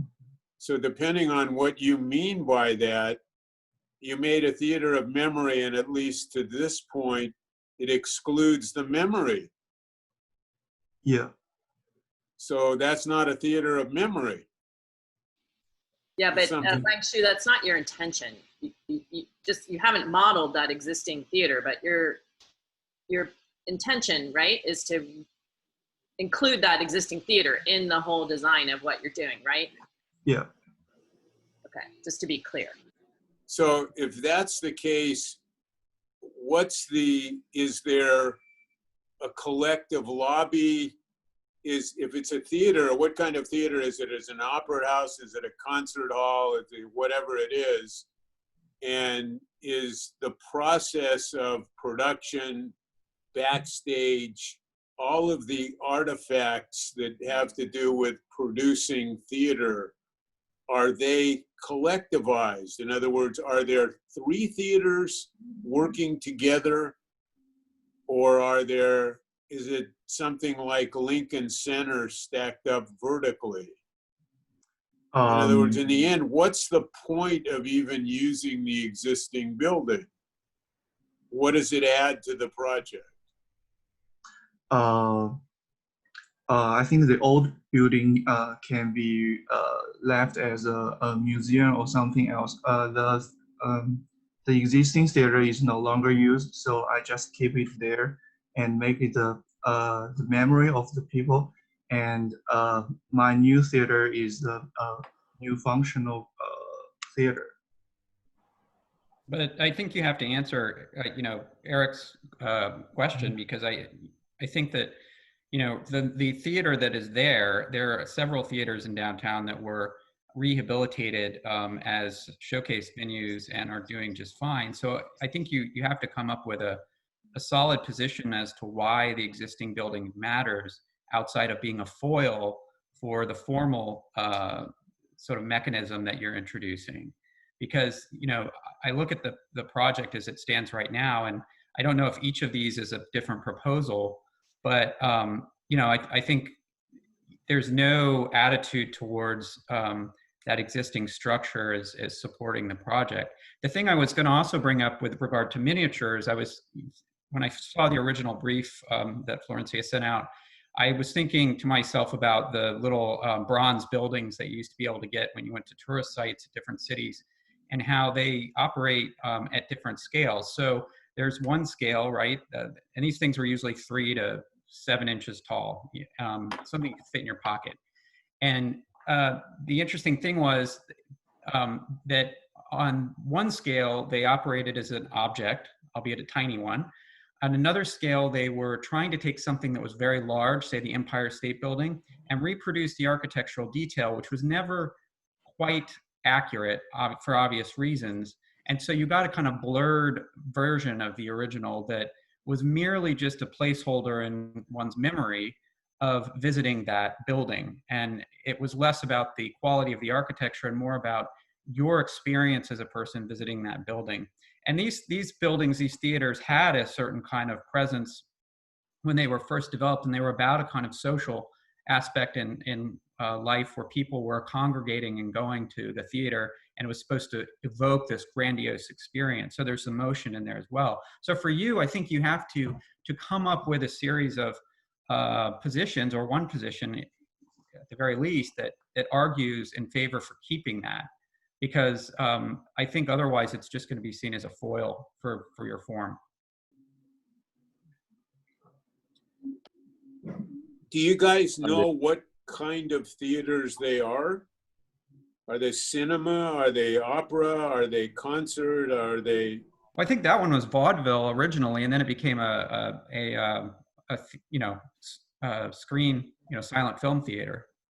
Well, because one possibility is if you took, let's say, the sort of odd, I don't know what to call it, but that odd shape in the halfway, but in the middle, and slid it down into the existing theater and said, okay, we have a venue, we have an existing theater, it's an antique, it's not operationally intelligible, let's use that form, insert that into the other theater, and then we'll continue that discussion with additional theaters that hang off the building or something. So you're taking a position on the capacity or incapacity of the existing theater. I'm, for instance, saying nice that it's there, but it's an antique. And therefore the form language you're using, I'm not sure I understand it. It may be that instead of using 3 that are kind of, sort of analogous, that you only use 1, but you use them in different angles and different ways. So the versatility of the form and the strangeness of the form relative to the existing building also starts to have an association with the meaning of a theater, as opposed to what is this, which is another possible reaction. So I'm suggesting that you engage the theater that exists with the same tools that you're using to make new theater. Yes, and I will use the word memory that you start with. There is no, to me, it's just a word in the presentation, but there is no memory, nothing. The project doesn't give any memory to the old theater. There is no, I don't know if you want to recreate features of the original theater in your project or what is it, but think about the title. Yeah, I put up in the chat Detroit's Michigan Theater. It was a Beaux-Arts theater that was turned into a parking garage, essentially. The whole theater was carved out. So you had the ornate presence of the original volume, but all the filler was gone, right? And so that was a question of value. They valued it more as a parking structure than as a theater. But it's interesting if you look at it from an architectural perspective and look at how the thing changes just with the removal of a lot of the guts or core. So check it. There's a ton of images online about it, so you can check it out.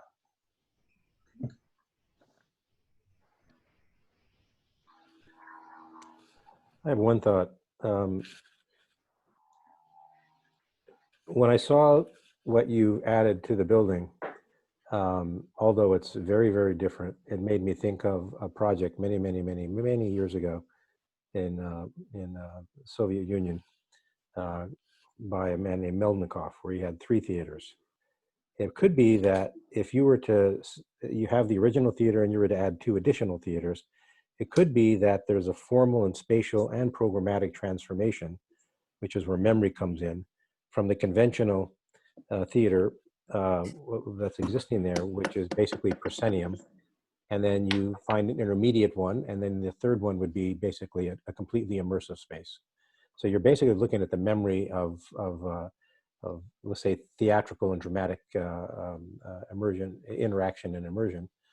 Plus you're looking at the social memory of how the way you used to sit passively and watch somebody else present mediated information to you is now changed into we're very active in not only participating, but in creating the content. So I think the memory basically has to do with the type, it has to do with the use, and it has to do with the way people live and behave.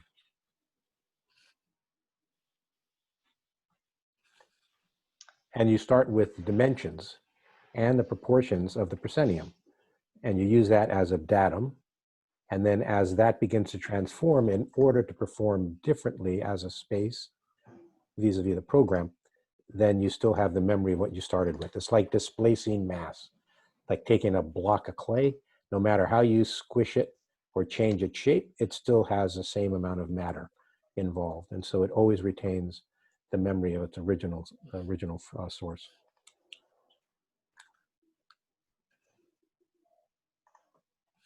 That's it. That's my thoughts. Okay, great. Wang Shu, do you have any other questions for the jurors? No, yes. Okay, thank you. Let's move on to Pin and Yunfei. Jacqueline, I'm going to have to sign off. I've got a 12 o'clock meeting. Oh, really? Okay. I told Florencia that I could only be here till 12. So I'll sit for the presentation, but I'm not sure I'll be able to get a comment in. So okay, great work, everyone. Really some interesting points of view and great directions. Thanks for joining us today, John. Of course, of course. And Michael, happy belated birthday. Happy belated birthday. To Michael, yeah. Okay, Wang Shu, I think you have to stop sharing your screen. Okay.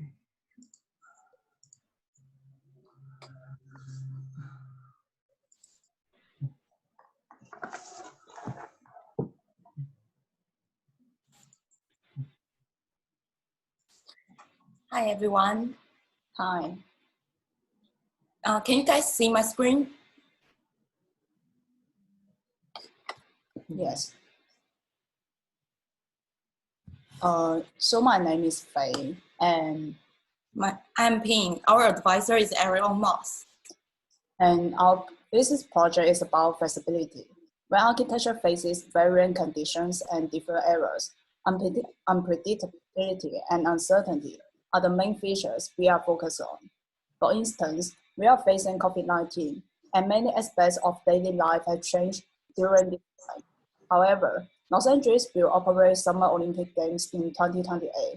Can the architecture adapt to these extreme situations? One is keeping distance, and the other is people gather to celebrate. When architecture becomes entirely predictable, it loses the potential to develop further when it achieves stability and norm. Our miniature model illustrates the assets including gray side in this model and pink steel frame circulation to surrounding area and the rooftop louver and cave-like interior.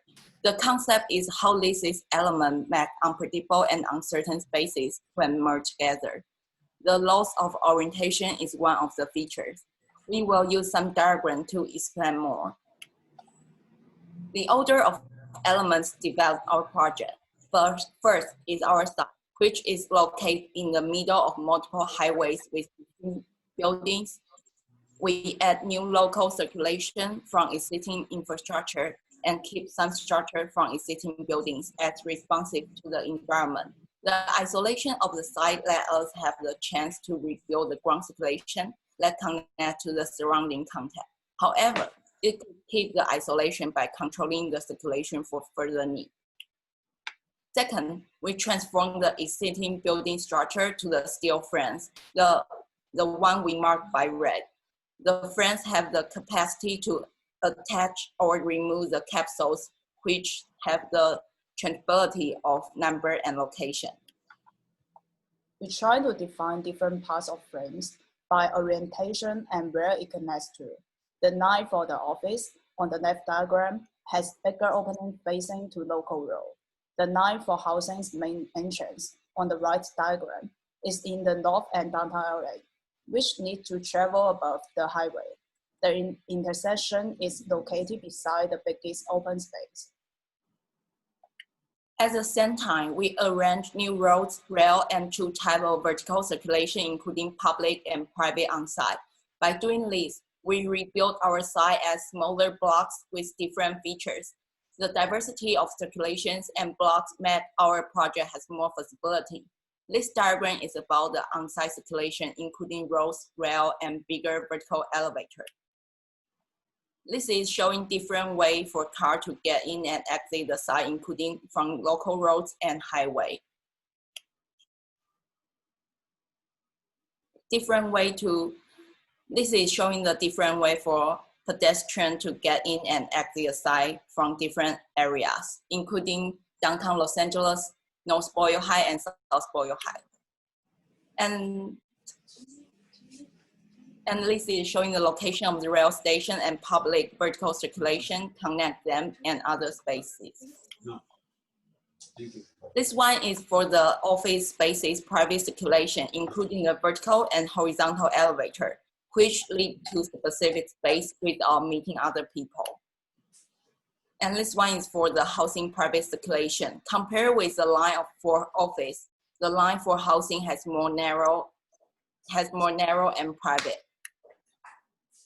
Third, the mountain-shaped massing and cave-like freeform interior create a sense of uncertainty when we demolish the traditional definition of architectural elements.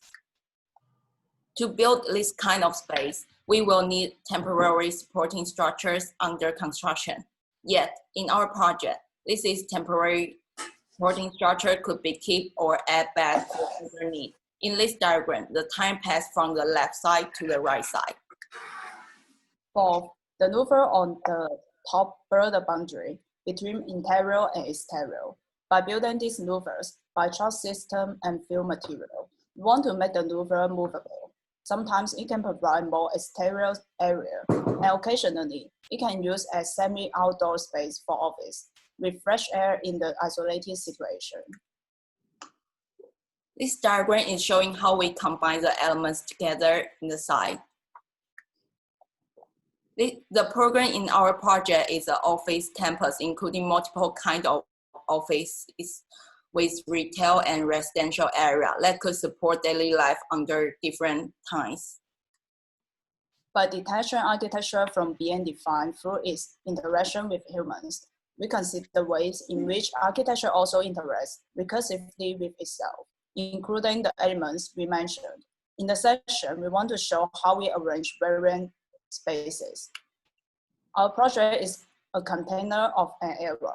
As time passes, it can continuously update to revise and respond to the changes. Here, we are showing the architecture elements piece by piece through session, including the movable louver, freeform floors or walls, and also the slab. And the frame system, which is from the old building structure, and the capsule hang to the frame. We want to show the diversity of material choices in this render include translucent facade, film louver system, and solid concrete interior. The circulation and capsule are showing by solid color, formatting the contrast between huge massing. This is showing the movable louver and massing rooftop. Here is a render for entrance plaza. We can see the steel frames with regular freeform capsules. Our project has a tension between each architectural element for the unique sensual qualities and identity. It leaves the viewer a feeling that there is more than one way to read and use this project.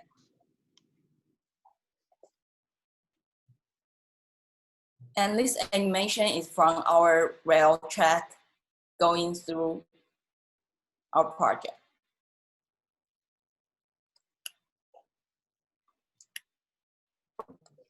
Yeah. Thank you. Thank you. Pin, so Michael, I have a question. Yeah. On very big projects, yes, we can plan everything in the very beginning. And then over time, it gets built the way we envision in the beginning. You're bringing up, which I think is important, the uncertainty that we now have to figure out how to manage, and the instability. And the instability, it doesn't come like every 2 years, it's coming every 2 minutes. Is this project something that can change over time, or the way you conceive it in the beginning is the way it ends up? And then how all of these elements, it seems that the size and the scale of the elements are appropriate for having a project aggregate over time. And perhaps what looks like a box today might not be a box in a year from now. I So think the same. Yeah, sorry. I think you understand what I'm saying. For instance, we mentioned that. Sorry, let me go back. So, for instance, in this diagram, originally we can see big massing with a head shed material, but actually we can bring all the frames and temporary structure back in this kind of huge massing. So it will change the space from the original one. So there's even some variation in structure possible over time? Yes, we want it will be. Okay, that's a wonderful challenge to take on.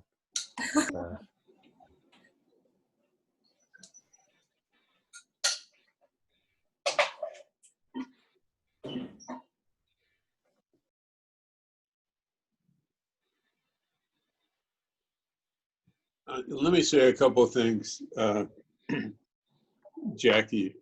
In the first place, I think we all appreciate the level of commitment and effort and thoroughness from these two ladies, given a relatively early stage in the project and an enormous project in terms of scale and ambitious as hell, and an attempt to try to understand it operationally. What makes something of this scale operationally intelligible?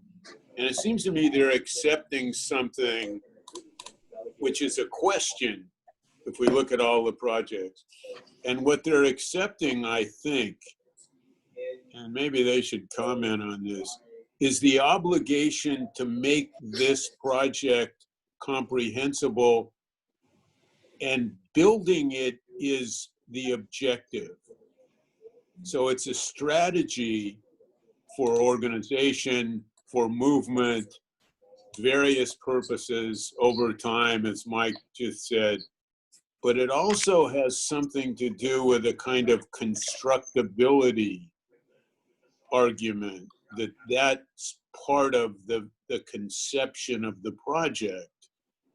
And I think that's part of my understanding of it. And if you think that's the obligation of architecture, if you do, then it looks like this project is on the way to making that argument.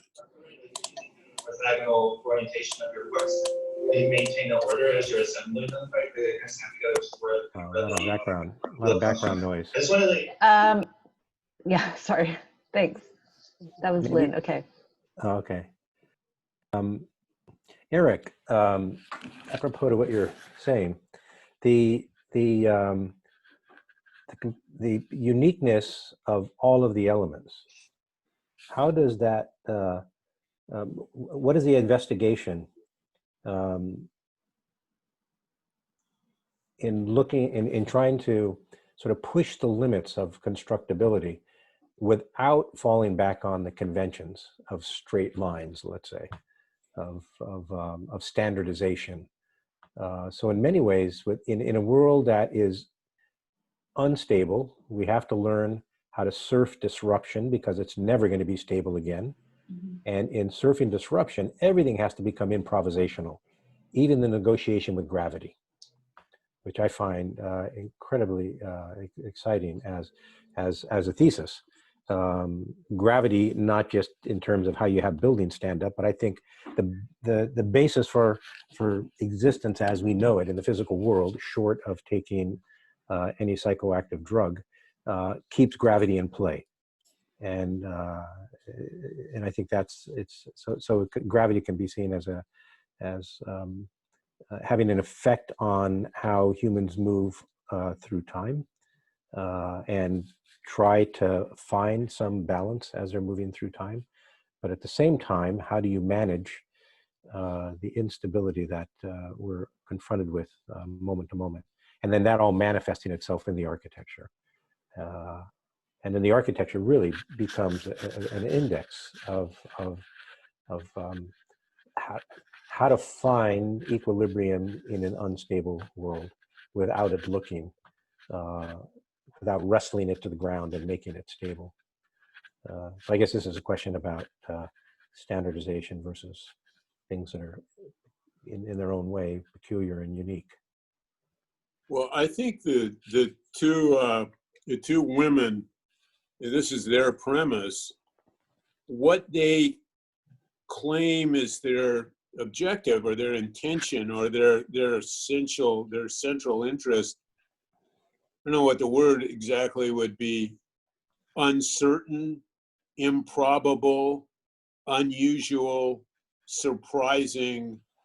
And the question might be asked, have they delivered that? That's the premise. And that's a complicated question for anybody at almost any level of the production of architecture, never mind the issue of living And it raises questions, I think, that ultimately can't be answered. I mean, for instance, I think we talked about this once. If it's uncertain, is it uncertain as you enter or as you leave, the first hour, the first day, the first time, and never again? Or every time you come back?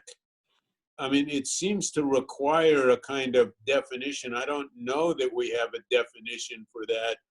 It seems to relate more to the juxtaposition of recognizability as opposed to less recognizability and variability over the project, so that whatever is understood as a move isn't replicated. In a way, there aren't antecedents and then recognizable steps that follow recognizable antecedents. So the idea of sequence is disrupted, or intelligibility or recognizability. Like, I mean, if you wanted to talk about their circulation system, because they did a lot of work, I hadn't seen it, but it's interesting that they did it. So do you make a circulation system where you get lost in the building? I mean, in a literal sense, do you always go to your office in a different way? Do you come in from the top? Do you come in from the bottom? No, see, I think that's why it's fascinating to me, because one of the most difficult things these days for me is the social distancing dance that we have to do where we're in spaces that are all straight lines, especially in a supermarket. You know, if a supermarket was laid out like a medieval village, it'd be a lot easier because you'd find places to turn in order to keep the bodies apart. I think here you can do that. I think when I looked at the circulation system, I was thinking that it might be present in their mind and it might be the back of the mind, but the whole notion of social distancing. I've actually discovered that I've got new relationships with my neighbors because we recognize that we're closer than 6 feet, and then we pause, we take a look at each other, we smile, and then we move around in a way like we're dancing. And it's pretty great, actually. I mean, I may not want to do that forever, but I'm thinking there's a lot of virtues. There's a lot of virtues that are currently starting to emerge and be present. But in a world of uncertainty, in a protean world, there are certain things that have to remain constant. You know, it's like we don't have access. Well, we do have access now to the DNA structure, but how do you sustain? What are the values and the principles that you want to change at a much slower rate than the actions that you take day to day? So there has to be some kind of arc that runs through everything that allows you to basically live the life you want to live and not always be in a reactive way. You know, so the nature of negotiations, I think, is really important here. And I think the character and the quality of the spaces that allow those negotiations, both figuratively and literally, I think are, I don't know, it's a really fascinating attempt. I think it directed to the students, the question is, if the objective is to keep it eternally improbable or forever unrecognizable, that objective, which is maybe a philosophical objective, runs contrary to the operational capability of a building. I mean, are the elevators on rollers? And when you come back to the office tomorrow, I mean, to be very literally specific, does the circulation system, do you have to test every component of the building for its predictability? And if it's predictable, even if it's intelligible in a more conventional sense, does it contradict the premise of the project? So if the premise of the project is unrecognizable, improbable, surprising, and you go up the same elevator from the same garage to the same office, can you do that and still make the argument that the aggregate form or shape is surprising simply because it isn't recognizable vis-a-vis conventionally recognizable buildings. That's just a question. In other words, how do you test the premise of the project? Okay. So with that, I think we need to move on. But thank you, Yunfei and Penny. Thank you. Thank you. Next is Wang Zhu He.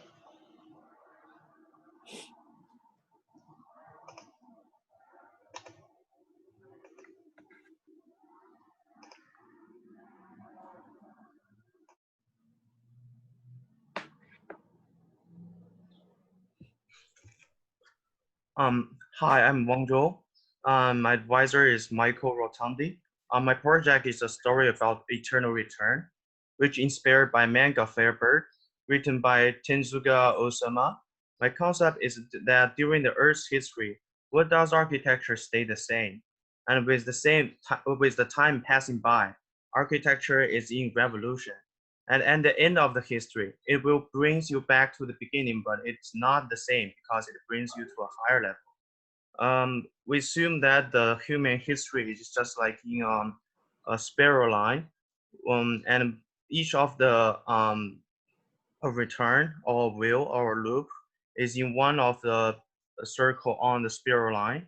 I pick 5 interesting pyramid on one loop. First one is AD 750, which is in Teotihuacan, Teo Pyramid of Son of Temple. The second one is BC 1508, which is St. Peter's Cathedral by Michelangelo. Third one is BC 1884, which is designed by Gaudi, Sagrada Familia. The fourth one is like 2020 and 50, which is the future architecture about like space station. And the BC 3020, 200 is about like the end of the loop, but also represent like the start of another loop. It's also the Teotihuacan building.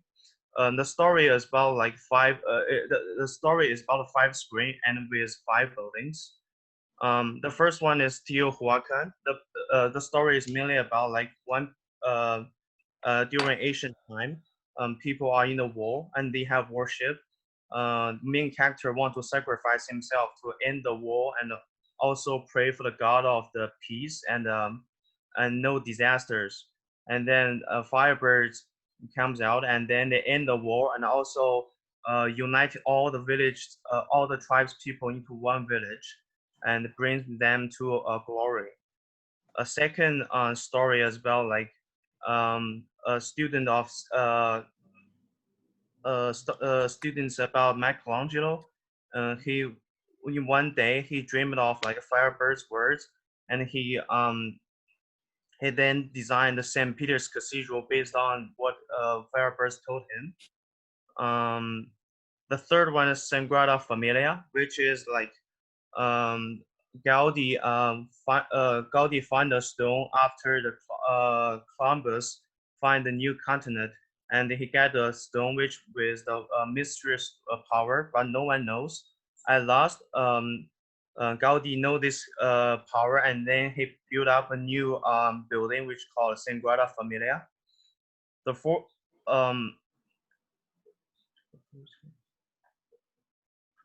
the fourth one is about like finding the scientists knowing what Gaudi knows the mystery, and using that stone, he built up like a future space station, which he also knows like in outer space there's lives in outer space, and for Earth people they trying to send their people to the outer space for developing and for exploring. The story 5 shows like only one astronaut survived to get the right place, and he find like this planets is the same as the ancient Earth, as long as he's the only person live on that planet, he become the god, and he becomes a god, and he sacrifices himself to use his left eye to the sun, right eye to the moon, and then his blood to the river to rebuild a new earth, which shows like the a new circle of life begins.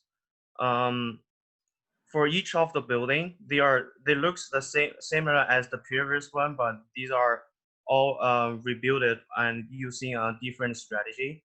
The first one is based on the research is about like religion, like the study of religion, and the rebuild strategy is by using the mimic of like the same time all the people, all the people during that time, such as Great Pyramid, to rebuild like the Teotihuacan. The second one is using the mathematics, but also thinking about like Michelangelo's original St. Peter's in a different way. I use the typology which using different part of them and using them into a different functions, such as using such as like flying batteries, volts, columns, and walls and windows into different functions and reassembled into a new building. The third one is like I'm using the astrophysics, which shows like because Gaudi always using hyperbolic into his building as the curve and also the surface. And for the strategy to rebuild that is I'm using a mineral surface from nature, because Gaudi is frequently using the curves from nature, but it's from minimal surface. The fourth one is using the strategy about like biochemistry, which thinking about the shapes from neuron system, like and also the molecular structure with like the molecular structures to as the cutting methods to rebuild the surface, rebuild a mesh. Each from the start to the end, it shows like the revolutions from like ancient architecture to the future architecture, and brings back to the new start of the region architecture, and each of the architecture represents at that time represent the cultures and also the history and also the meaning and important and the monuments.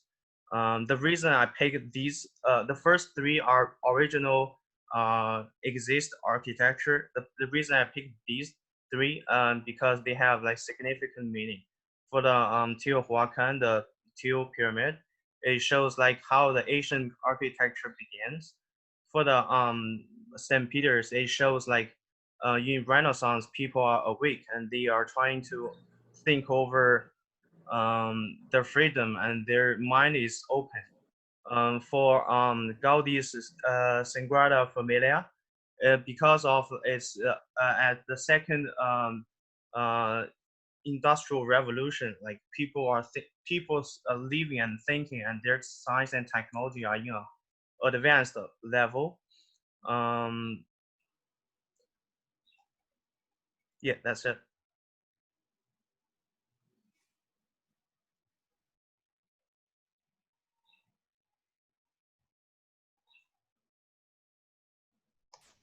Can you flip through your slides one more time?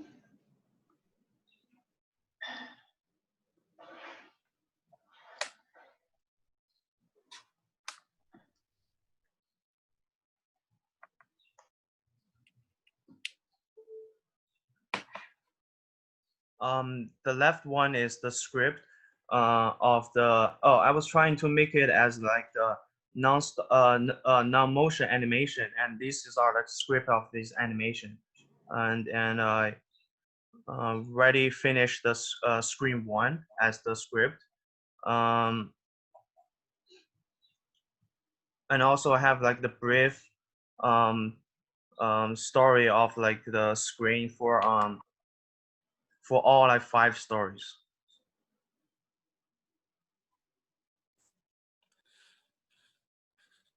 So Wangzhou, you have 5 stories, 5 scripts, and 5, let's say, buildings. Is that correct? Yes. And they happen at different periods in time. Mhm. So your main character is going to be moving from the start to the end. Yeah, moving through.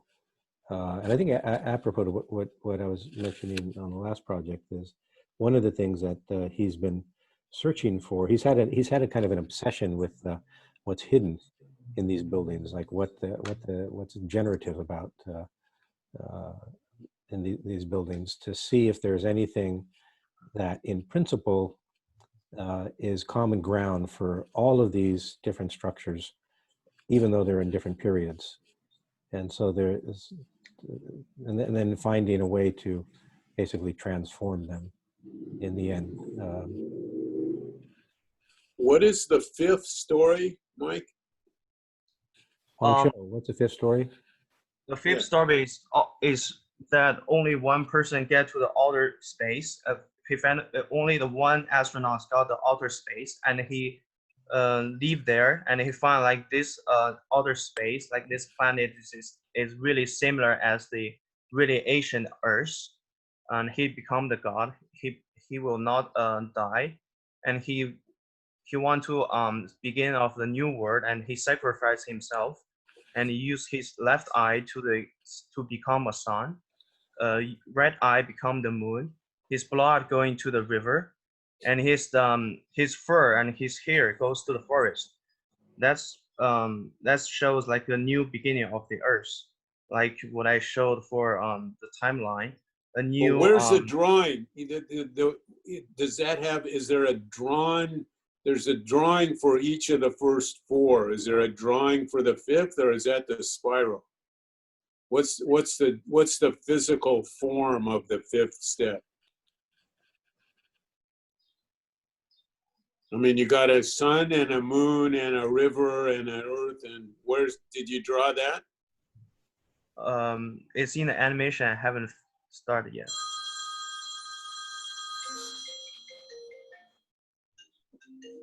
Hang on 2 seconds. That's what one of my question was, is what is going to be the format of your thesis?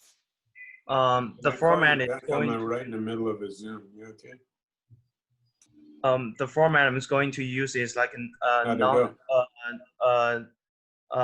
non-motive animation. Are you in the gonna be like a film. It will start from like the start to the end, and it will contain like 6 stories of 5 stories and the intro. Oh, I guess you don't know. Let me call you back in a couple of minutes. Well, you're going to be on that 12:32, right? Oh, there's another one at 12:30. You're not on that. Okay. All right, I'll call you back. Sorry. Thanks. Bye. Did you say the format was animation?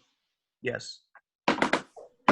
Eric, when you're not on, can you just turn off your mic when you're not on? Yeah, sorry. I thought you wanted to hear such a fascinating phone call. My God. Maybe you guys can help me. What were you saying, Margaret? I was just asking what the format of Wang Shu's project was in the end. So he was saying it was going to be an animation is going to be the format, which makes sense, but that wasn't clear to me before. That's all. It was Can I wanted to, sorry for the IRS is chasing me or something. I mean, there are a couple of things that this is a fascinating, I don't know if this is an architecture project or this is kind of something about everything and trying to synthesize a meaning that lasts forever in a way that starts at Teotihuacan and winds up on Mars or something. So this is a very ambitious project, to say the least, and I think we can applaud that and the kind of emotional and intellectual integrity of the student who tries to take that on. One thing that strikes me, the buildings are religious buildings until we get to the last one. So Teotihuacan is a religious building, and St. Peter's is a religious building. Yeah, can we, not the fourth one, and Gaudi is obviously a religious building, so that although the student characterizes them, I mean, for instance, I think he described, Michelangelo did the dome, I think, not the entire building, which is a different discussion. He didn't do the whole project, but, and it's a series of conceptions and reconceptions and additions, which is also interesting, the chronology. And I think that's also true of Teotihuacan. I think there's a lot of mystery in that, but it's buildings built over buildings, built over other buildings. And Gaudi is also a relatively contemporary example of something which is imagined and reimagined and built and rebuilt and added to. So the history of the buildings that he picked belong to longer periods of time. They're not single buildings as we would understand buildings in a contemporary sense, commissioned and started and finished in 5 years or 10 years or whatever it is. They're different. They run across time and they have all kinds of different input. But I think that they belong to a religious conception also makes the time tolerable, or the attenuation of time tolerable, which might not be in in other kinds of projects. And then the jump to me, which I can't explain at the moment, is this sort of outer space project, which doesn't seem to have any of the religiosity or the time content. Keep in mind that aside from structural drawings, there's not much time spent on the interior of the Sagrada Familia or St. Peter's. And don't forget Michelangelo, who you're attributing it to, did the dome and the baldacchino and all this stuff everybody knows. And on the inside, it's an interior project also. So it has a lot of power and physiology that belongs to the city and the assertion of the church, because it's also interesting, the role of the church societally and urbanistically. What the hell did it take to build Teotihuacan? And the scale of that. So the role of religion in a cultural and a political way. And now you come to a contemporary situation and there's no analogy. So I think 1, 2, 3, I understand the meanings of those. I think what's missing in that analysis is the internalization of religion from Teotihuacan, which I think is essentially outside, to Sagrada Familia and St. Peter's, which is essentially, as a practice of religion, internal, introverted. So the outside has a civic purpose, and the Baroque and the Counter-Reformation, the history everybody studied, but the inside of the thing in a religious, the power of the church to say what's going on. So this is a different discussion about whether it's really religion in a personal, spiritual, introverted way, or whether it's the assertion of religion in a societal, political way, which is different. So I don't want to tie everybody up for hours on this. They're very fascinating subjects. And I think it falls apart a little with steps 4 and 5. I don't think 4 and 5 live up to 1, 2, and 3. I don't think 1, 2, and 3 have been analyzed correctly yet. And the scripting of this thing, it's like an opera with architecture and scripts and Mars and rivers and suns. In that sense, it's a kind of Wagnerian construction. And I think that's what's most admirable about it, even though I think all the pieces don't fit as of yet, meaning all the pieces don't integrate and complement and reiterate. There's some kind of enduring premise or principle in all 5. I don't think we know what that is yet. We're looking for that. No, I think that's accurate because I'll just say briefly, on the one hand, he's taken on a subject in a way that could be a dissertation. And what we've been talking about, among other things, is how to compress it down into a thesis. So Wavesy, what do we eliminate? The other irony is that he comes from a world where, well, religion isn't a factor in the project, although he's picked religious projects. And so I'm also caught in between. Not necessarily the religion, but tracing not just the architecture, but tracing the enactment of ritual through time. And so anyways, how to compress it down into a thesis is really the problematic. But the one thing that you did bring that is inferred in what you're talking about is that all of the projects, in some sense, are enduring in that there's something about religious structures that they're able to keep their integrity as they change and as times change. And what to do with that is also, I think, in question, not only in his mind, in my mind. So I'll just stay quiet with those questions. Okay. Well, one thing I just wanted to say is when you were saying you were here are the scripts, I was expecting a kind of algorithm of scripting. So I'm not sure how you might be considering this as a kind of language and the way you're writing the scripts, but it may lead to a way to actually sort of develop something to materialize it in some ways. That's interesting.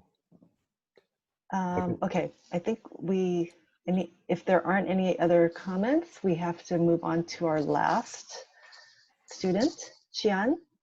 Thank you, Wangzhu. Thank you. Yeah, sorry for my the camera is dead, so I cannot turn off my camera. But you can show your screen, correct? Yeah. Okay. So my thesis is about studying the building that possess the feature of nature, help me break down the narrow concept of modern buildings, which are in different code. And I look at several what I call neutral architecture that people from different background cultures can easily understand, or perhaps having the feeling of familiarity, figure out how this building generate. So I trying to figure out how this building generate and through different diagram. And so firstly, I look up the building that have this kind of features, and this is the index of all these buildings. Maybe zoom.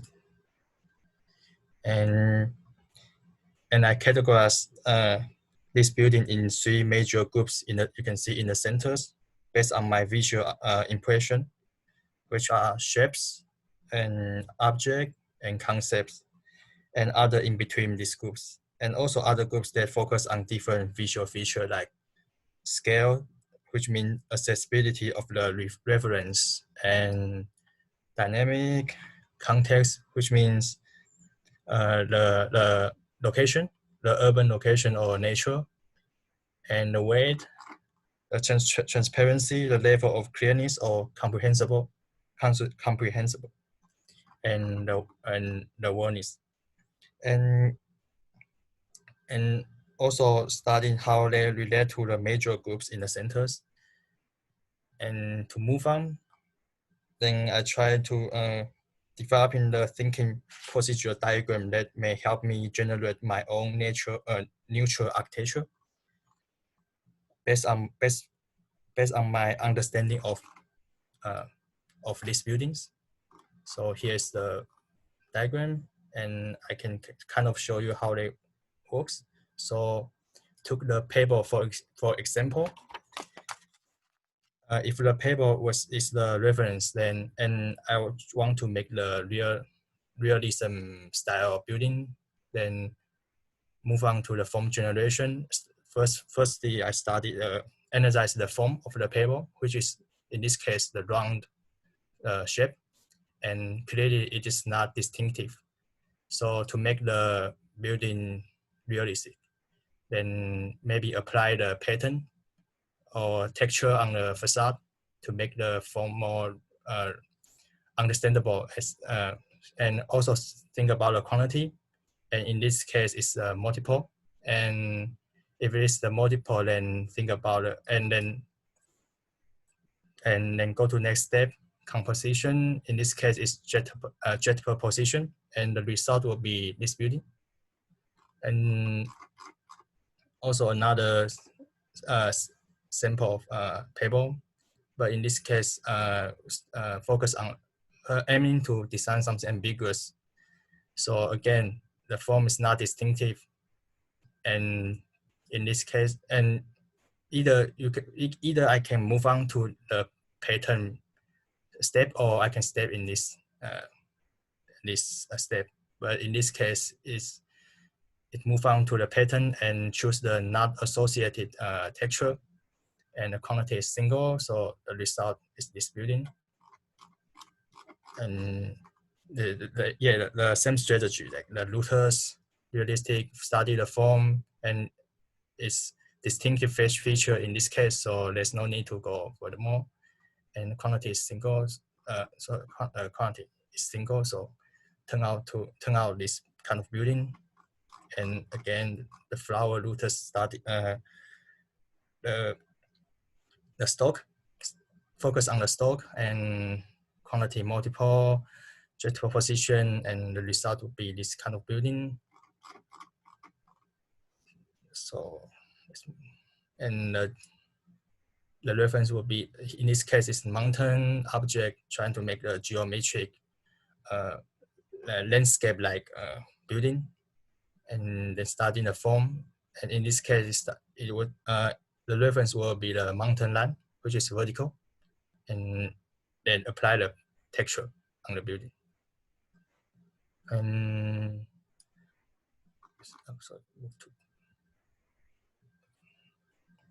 here the reference is the gravity, the load, which is a phenomenon, and it's tricky like down here, because like when I thought of the idea, then my mind automatically generate the form and the composition. So, and there's no complicated process than the above object kind of building. Same as the concept, trying to make this movement into a building, and the mind automatically generate the form, composition, the texture, and here's the result. And same as the shape, the curve. And this is the attempt to design something associated to the sound. And I think next step for me is trying to maybe extend this diagram, so I can like more clearly know how to generate the building reference to the nature object. And that's it. Yeah. This is Michael. One thing that I would add to it, what really captured my I don't know, my imagination, if you will, when he first asked me to work with him, where he was interested in nature and how we can find ways to use nature to make architecture. And I wanted to make sure that it wasn't literal. But the second thing that he said to me was he wanted to systematize the way he thinks architecturally, and then the basis for the choices that he makes as an architect, and not just privileging his eyeballs. So like on the previous one, but in a very, very different way, he's looking, he's trying to sort of uncover what might be hidden in his own predilections, but also in the architecture itself. So, and then in the end, so he's analyzing He's looking at, he's using he's working in an analytical way, in a critical way.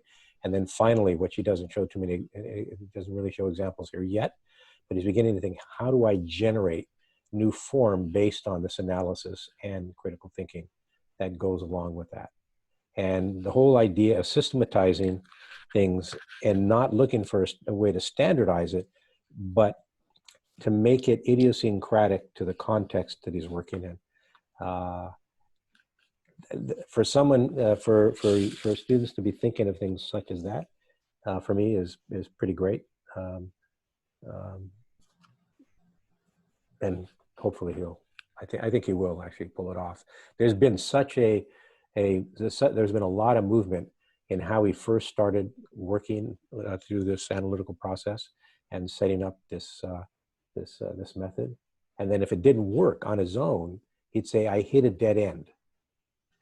And then we talk about that for a while. And then 2 days later, he comes out with something which is in principle the same, but in format different, which allowed him to think differently. And so, okay, I'm quiet again. It's very, very interesting that you are creating like a new Darcy Thompson on growth and form, but from the side. That's exact bullseye, Diego.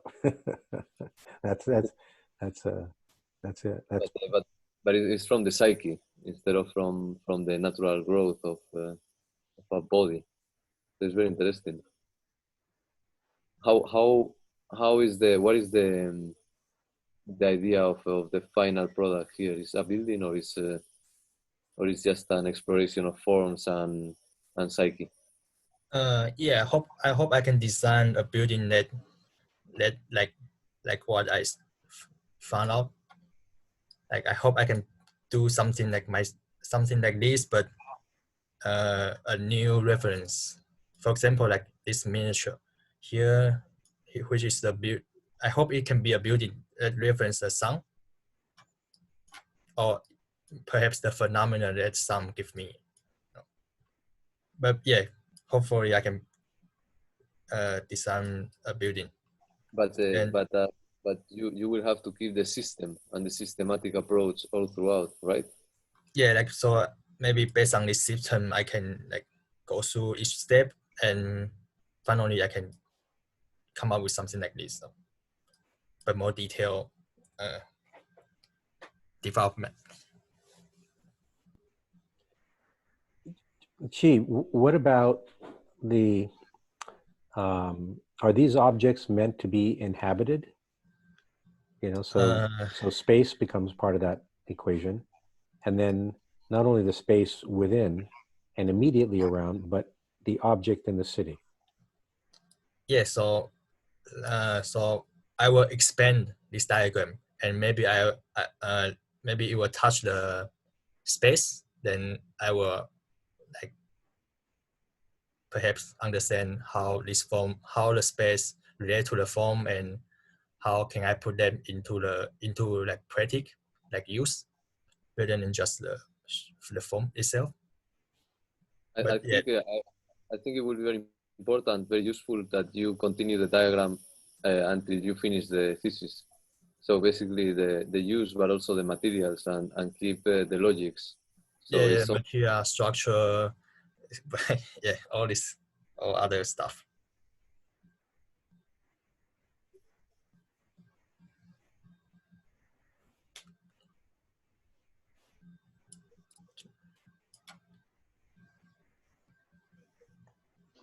You know, when I'm thinking about, you know, where you might end up with your thesis, whether you end up with a kind of conceptual model of the output of this system, or whether you end up applying this system to a project on a site with a program.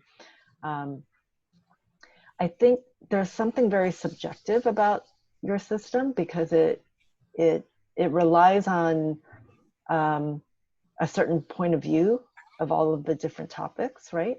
Yeah. And so I don't know that the system I don't know that it's necessary for you to sort of go through the system to verify, to justify the final outcome. And I think that might end up holding back your project if you're constantly kind of checking yourself, right, based on this. So what I think might be more productive would be to almost analyze the system and figure out points where it is a kind of, let's say, a visual fact versus a conceptual fact. So there are like visual facts, like the pebble is round, like that's a kind of visual fact. Whereas some of the more conceptual facts that lead to certain decisions might not be so, so visible. Yeah, okay. Yeah. Do you think you're going to end up with a project, like on a site with a program? I'm not sure yet, but yeah, I think I will end up with a project, but not without specific maybe use, but the function. I mean, when I look at this, it's like, you know, like when you're shopping for a car and you can turn on the different colors, paint colors, interior condition, you know, interior materials. It's like a, you know, a selection matrix in a way. And I imagine that you might have something that's changing its outfits, like it's changing in a way that it might not be a project, but it might be a kind of conception of how all of these different, how if you mix different things that you get a different outcome. And that this might be a way to articulate what these different formal outcomes might be. Okay, yeah. I mean, that might be one way to think about it. Yeah, Jackie, that's what I'm imagining, that as he's moving from left to right, that he's going to be surprised what he ends up with on the right side. And I'm hoping so. And because what's going to be present moving through there, even though he hasn't put that word in there, are his own values and how he interprets each of these along the way. So I'm encouraging him to actually keep track of what his tendencies are initially in making decisions, and then converting those into values and then into principles, which then he works that back into the chart. But if I'm pushing him to actually end up with architectural examples of where this leads. But maybe pick a kind of like some kind of program where you need, that's like a archetypal kind of program where you the same thing, like a bus stop, or I don't know, like a lifeguard station or something. Like you could pick a type that has different contexts and has different. Yeah. And then like enact his different matrices to create a kind of taxonomy. I think that would be interesting. But one question I was going to ask is about the role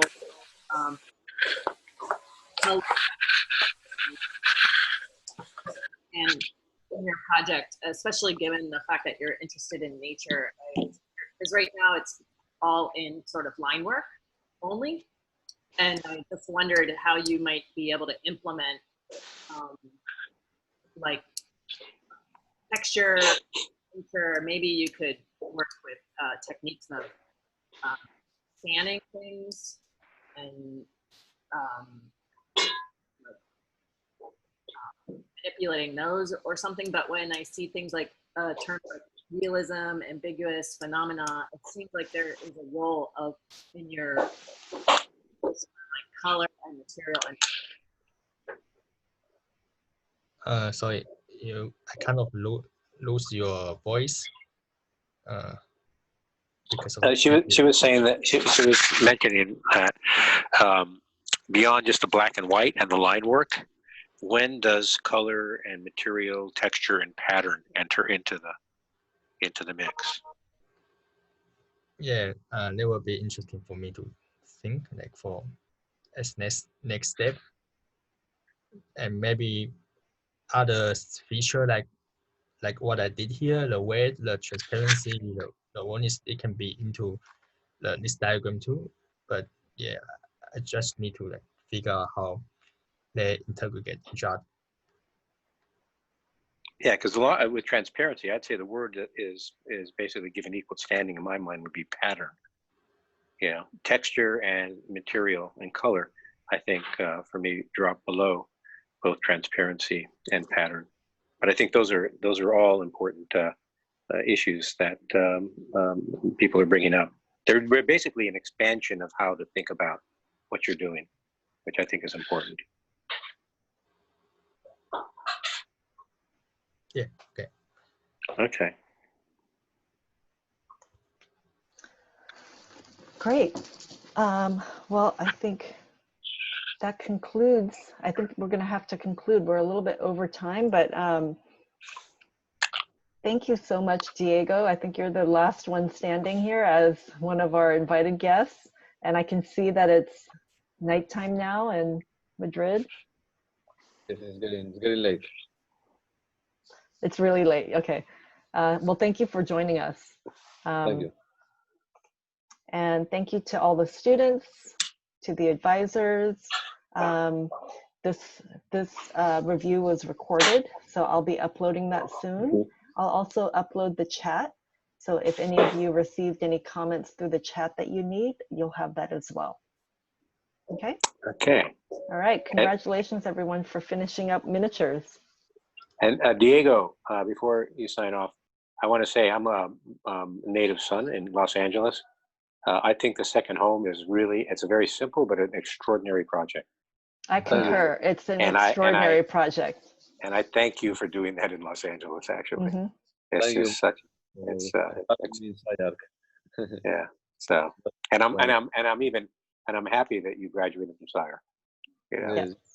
Having alumni, this is really great to see alumni here. It basically brings tears to my eyes. You know, just to know who was at SCI-Arc and what you're doing now is, I don't know, just emotionally overwhelming for me. So thank you all. Thank you all very much. So. Great. Thank you, everyone. Good job, guys. Thank you, Jackie, and thank you, students. Stimulating as usual, you know, fantastic stuff. Okay, so long, everybody. Stay safe.